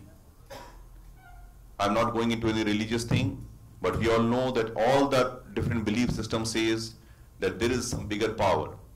And the impact of that bigger power is already lying within us. So the moment you get connected to that, your unnecessary desires or any feeling of insufficiency that goes away. So then, even if you're not somebody, even if you're nobody, still you're happy and successful. So still some research are coming in that direction that will be shared, but I'm just sharing this as a model. And as Dr. Gupta was mentioning that there has to be policy thing. I hope that when we meet in the next conference or so, there will be some papers and some policy guideline, which I'd be happy to, share with you. So again, there is a big discussion about the nature versus the nurture. The nature is what my friend Thomas will give me, But the nurture, a mindful leader can provide that nurture. The right kind of goals, the right kind of living, and that will take again the case of the control cost. So the failure cost, like the mental illness and the feeling of depression, all these things can be managed pretty well. So the real thing and unreal things, we should be clear that what is the usefulness of money, position, power, bigger house, bigger car. Let me share one example to you. The India, in the golden era of India, when India was known as like the golden bird, at that time, India's GDP to the world GDP used to be 29%. And India and China used to together control 51%. Now, you know that US still is under 20% even now. Now it has gone down to level of 1%, and now it is around 3%. That is the India share.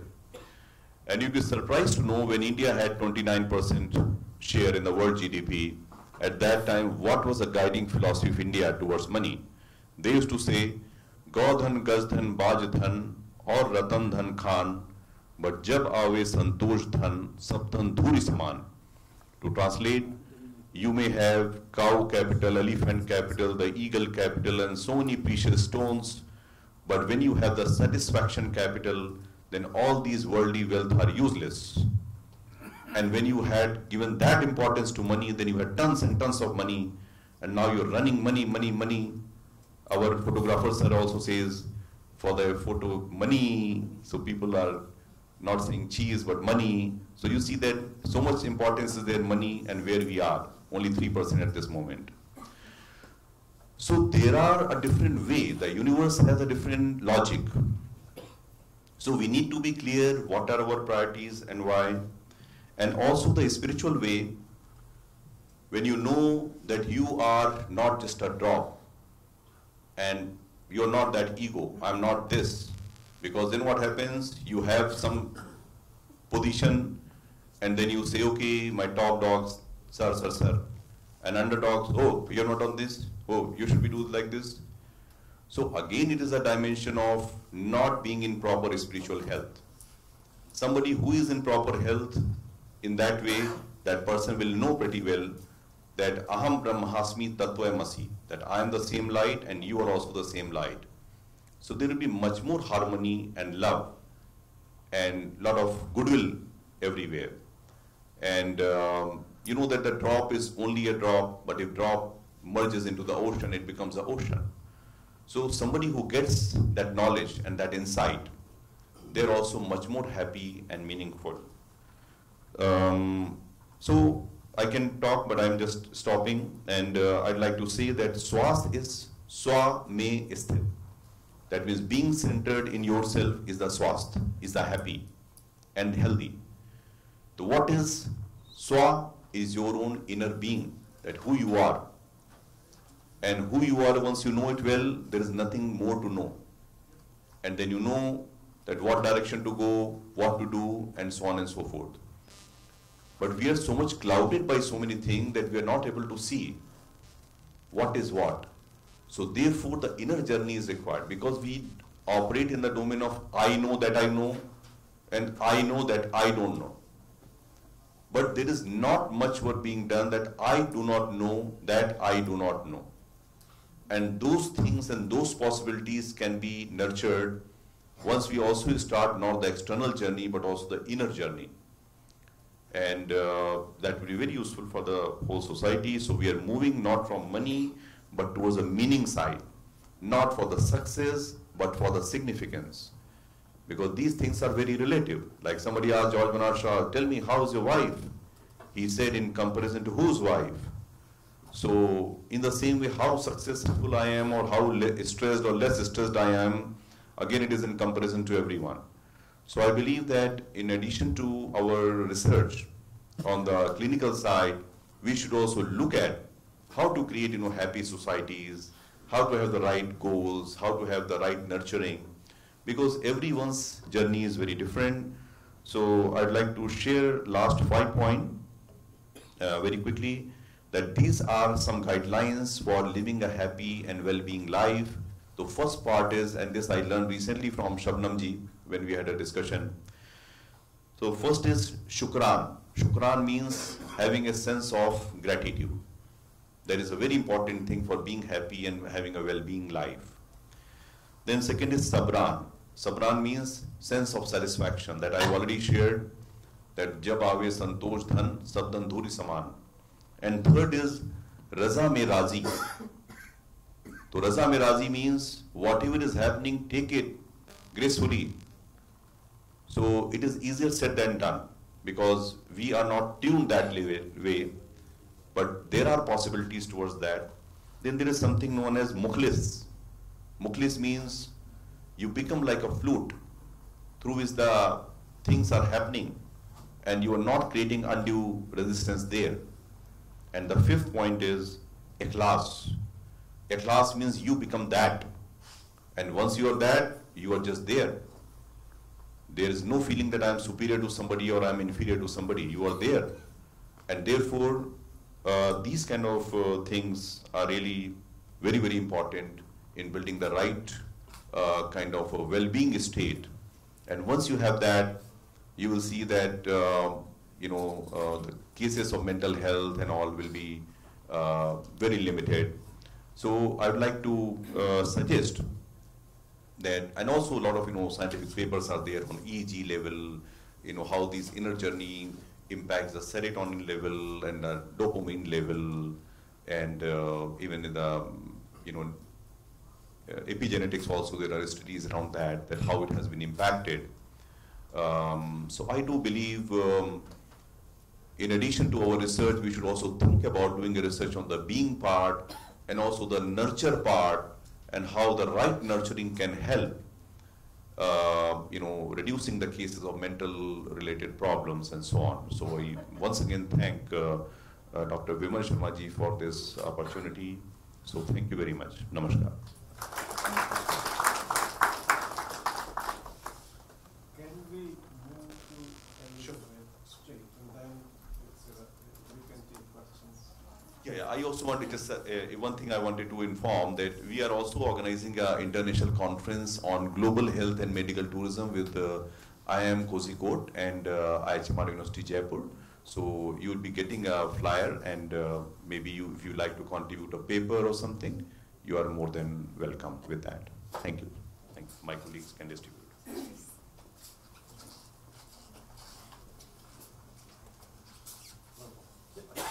Thank you, sir.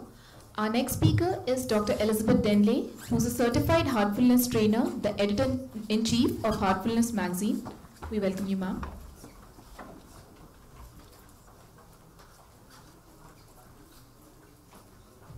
Good morning, everyone. I hope you're not completely overwhelmed and bamboozled by all that.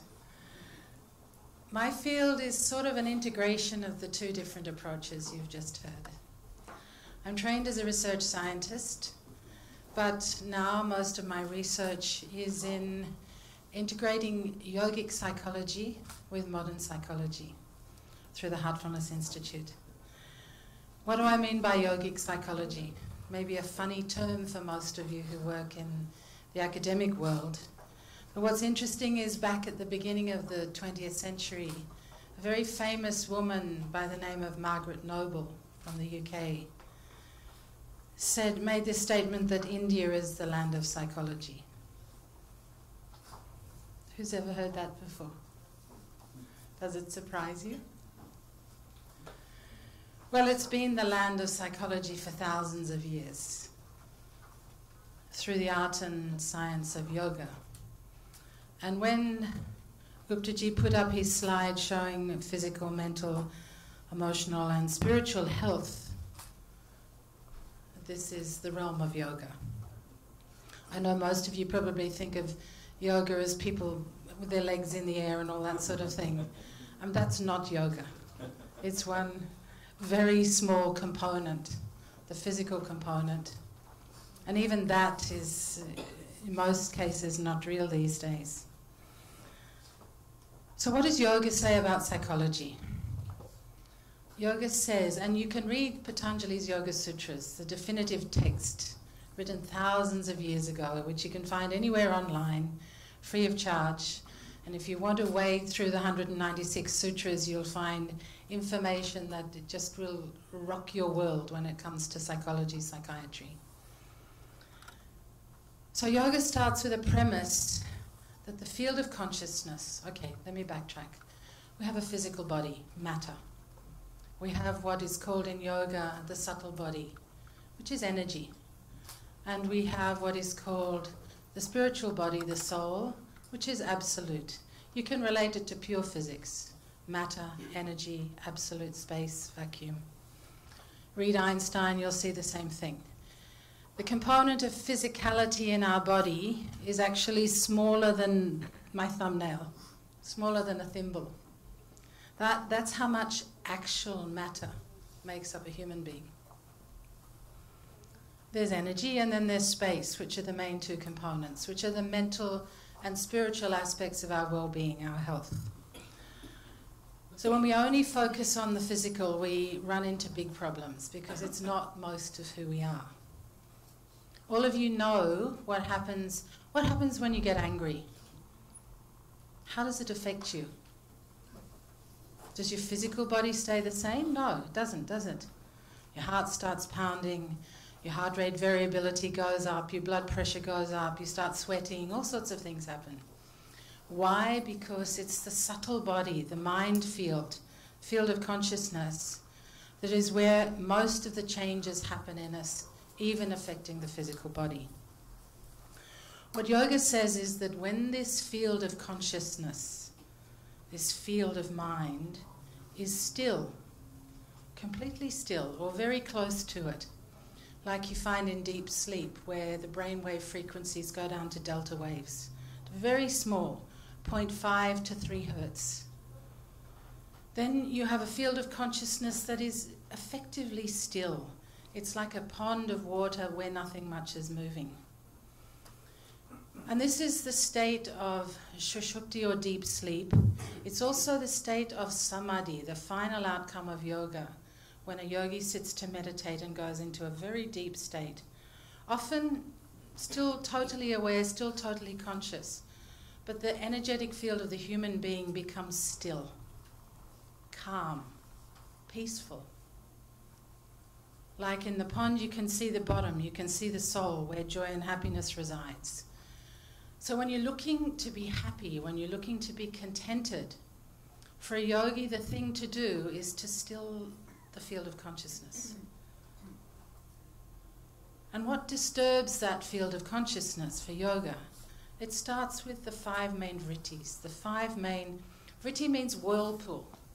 So vritti means a charge of energy into that field of consciousness, which we know of as thoughts and emotions effectively. It's like when you get angry, you can be totally still. You can be driving your car to work. Everything's fine until some idiot driver in front of you goes crazy and you get frustrated and you're late for work. It just charges your energy field with this negative energy that disturbs you totally. So there are 5 main vrittis in yoga. One of them is the type of thinking that leads you to an evolutionary approach. Second one is the type of thinking that turns you away from that. That's very desire-based, that's very based on all the things that Pankaj Gupta was talking about, our desires for wealth, for fame, for happiness, all sorts of things. Third one is what we call imagination, which is a very strong component in many mental illnesses. Now, imagination can be a wonderful thing. It can be inspirational.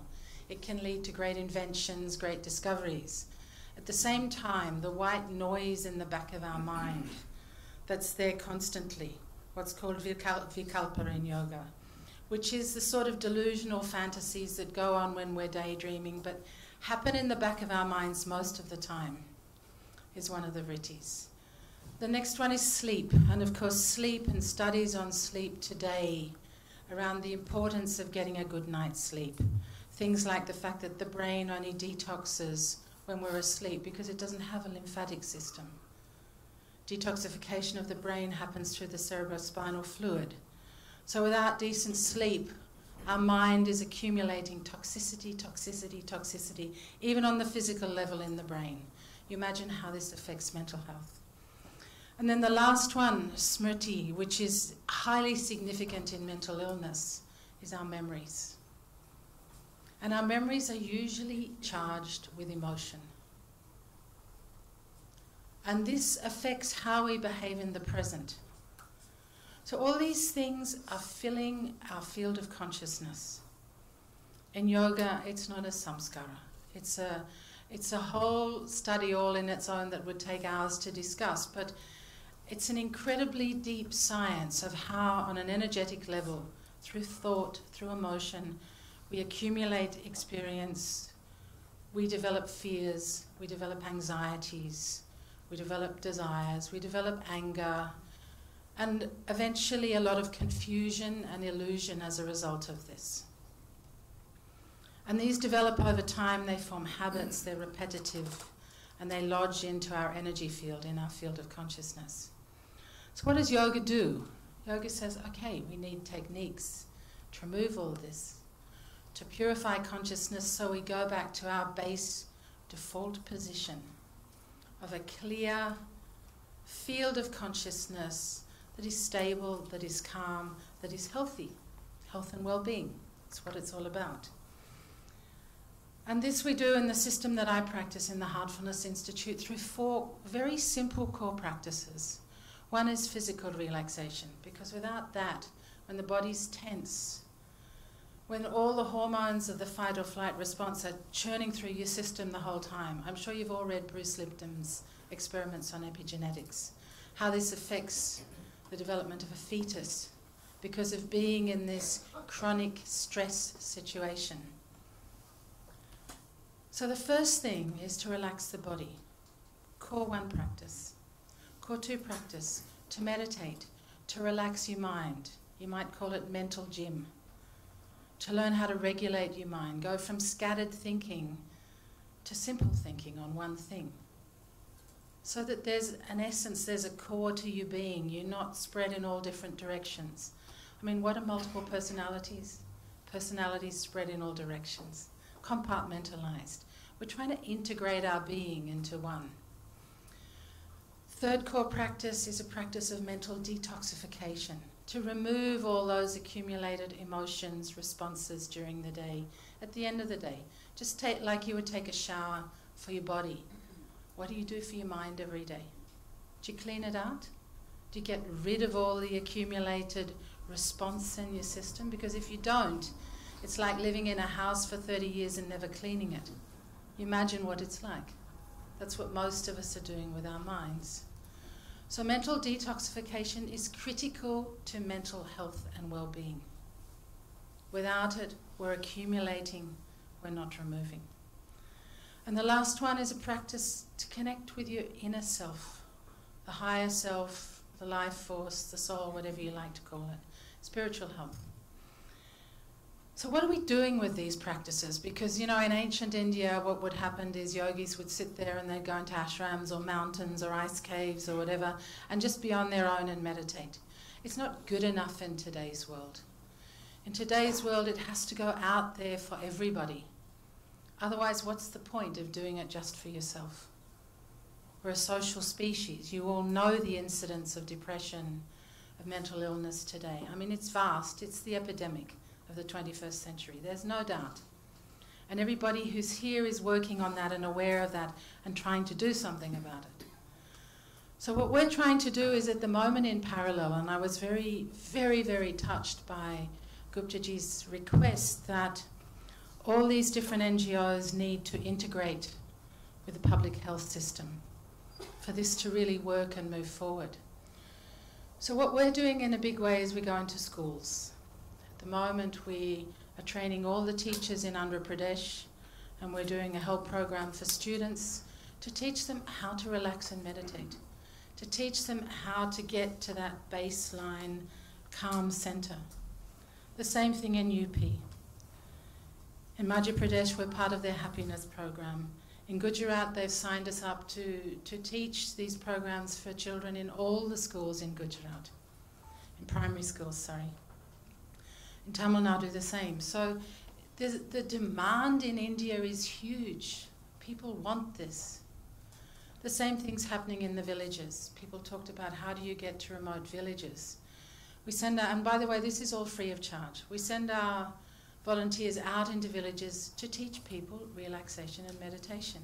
It's not everything. They still have to deal with the day-to-day living crises and sufferings that they go through. But at least they have tools to help them remove their stresses, to remove their emotions, to get back to base level. We've done the same in Kenya in NGOs with the CAP program there with disadvantaged youth. In the last 18 months, 16,000 youth have gone through this program. And, you know, classic when you talk about personal experience is having a young 19-year-old DJ in Kenya when we were there get up and say, look, until 3 months ago, I used every drug available. I was just wiped out the whole time, and after doing this meditation, I realized there was another way. Now I'm clean, now I'm making something of my life. It's something that so simple, coming from the ancient traditions of India, changes lives. It's not everything. People still need drugs, they still need a lot of tools, especially once these diseases have embedded in their lives. But what we're offering is not only some way of supporting that, but also a preventative mechanism for keeping your field of consciousness healthy, removing the junk every day. Of course, this is the realm of epigenetics. We're changing things. We're removing the patterns from people, the habits that cause mental illness. And one of the big aspects which Thomas talked about is circadian rhythms, natural cycles. Some of our biggest health issues today, not only in the youth, I mean, I saw a lot of people earlier on mobile phones here, is that, but more so with the youth, is that when we're not in tune with natural cycles, when we don't sleep at the right time, when before we go to sleep we're checking our phones and we're watching videos and the internet, etc., we're never going to be mentally healthy. Because mental health is being in tune with natural cycles. You cannot do otherwise, because it affects so many levels. I mean, they've done a lot of studies now on shift workers who cannot be in tune with natural cycles because of their jobs. And the effect of health, of aging, of women's fertility, so many things are well documented. And a lot of this is common sense. How to train children to get back to living in tune with natural cycles. How to train parents every time a child is disturbed not to give them a phone to play with, not to be affected by Wi-Fi radiation and other things. It's not rocket science. And while there may still be a component of the population that genetically has such a predisposition that it has to manifest, there's many of us, a huge percentage, who can change and who can become healthy just by following a lot of basic precepts and principles that have been there in India for thousands of years. That's all I've got to say, because I know time's limited, but this integration of some of the yogic sciences with modern science is, for me, the way of the future in this field. Thank you.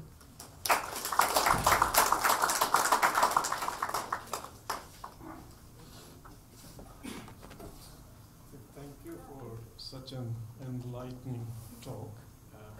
If there are any questions.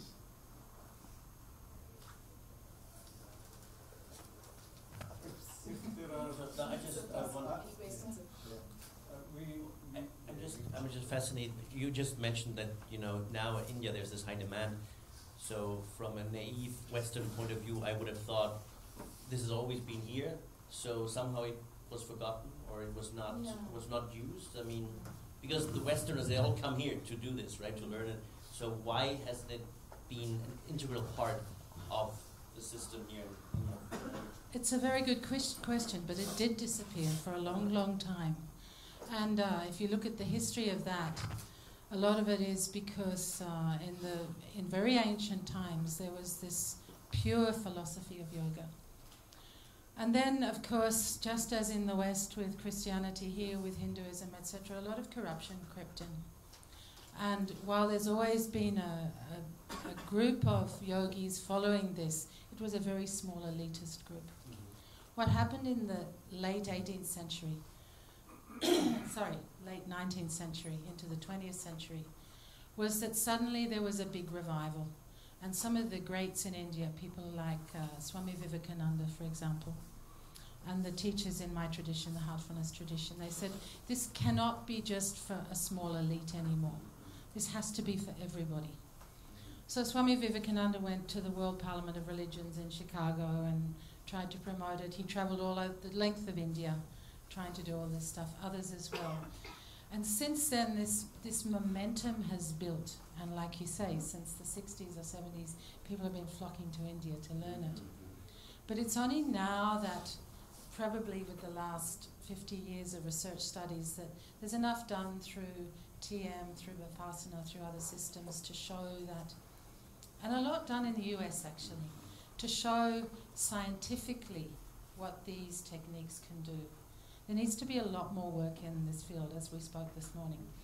Most of the studies are they're more like pilot studies, I would say. Small sample sizes, not proper controls, etc. It really needs to ramp up in these disciplines so that the science is matching the sort of science that you showed, Thomas, which is, of course, of a pedigree far above that.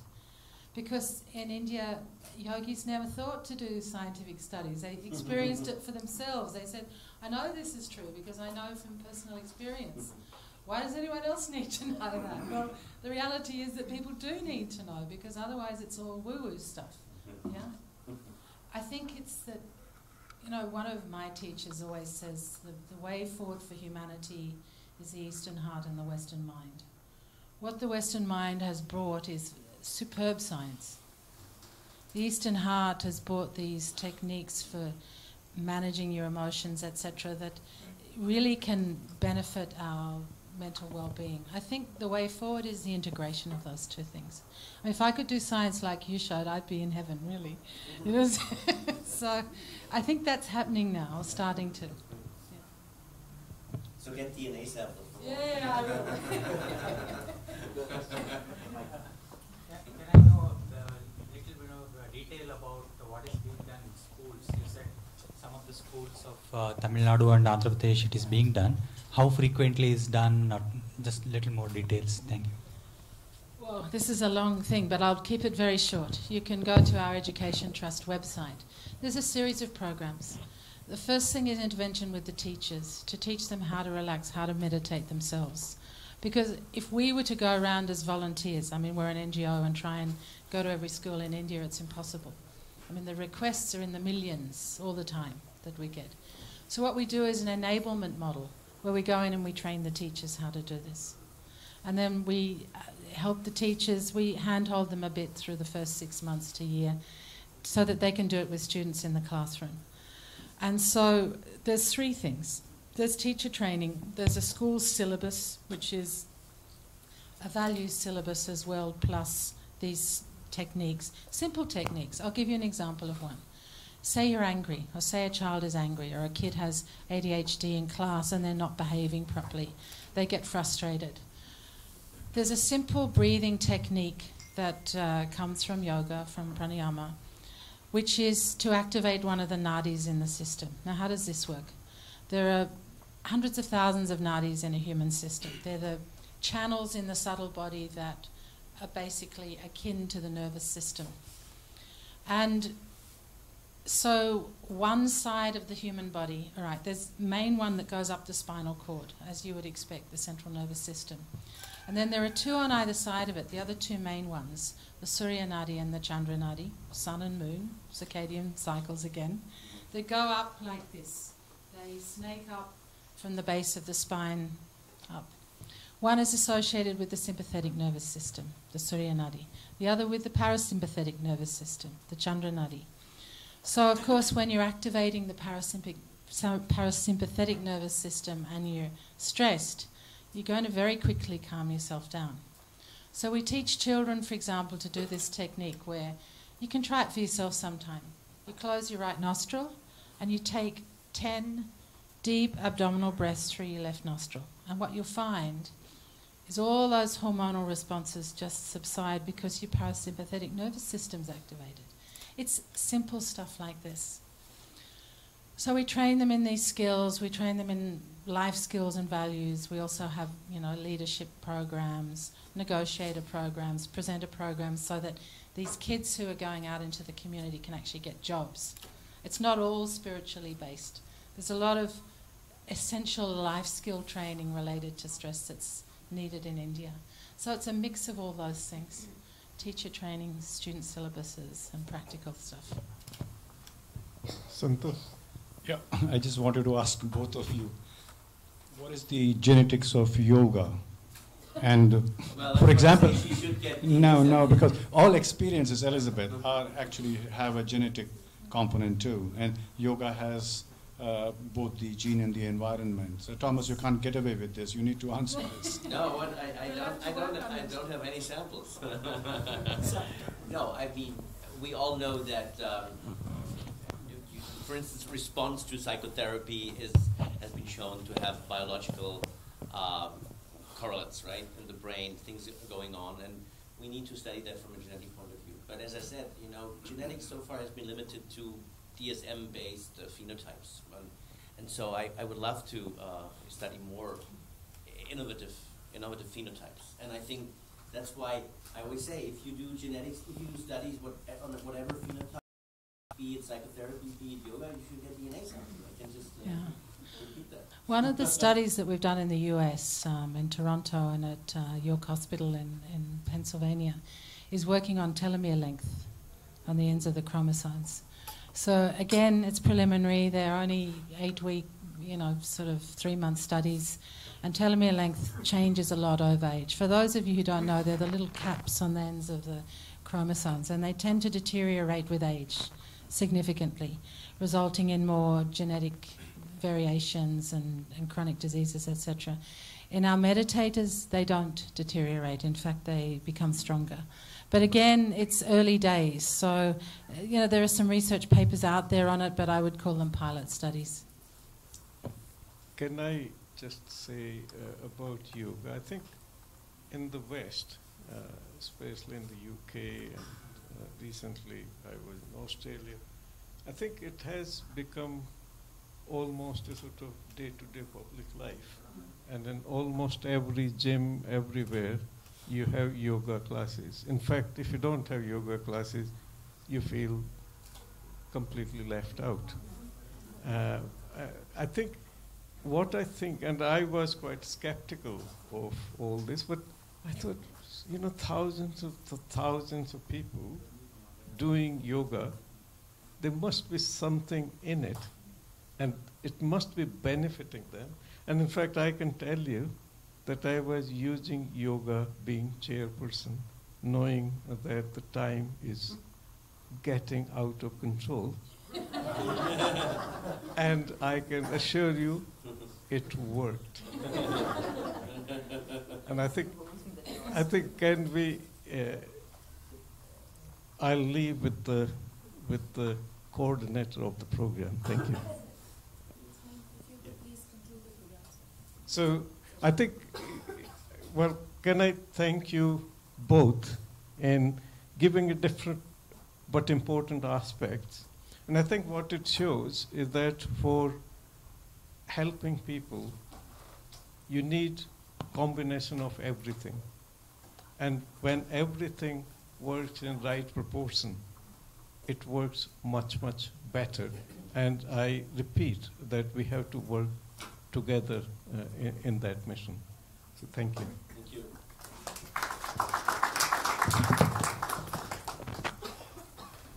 Hello. Thank you, sir. We now break for tea. I request you all to kindly be back in half an hour.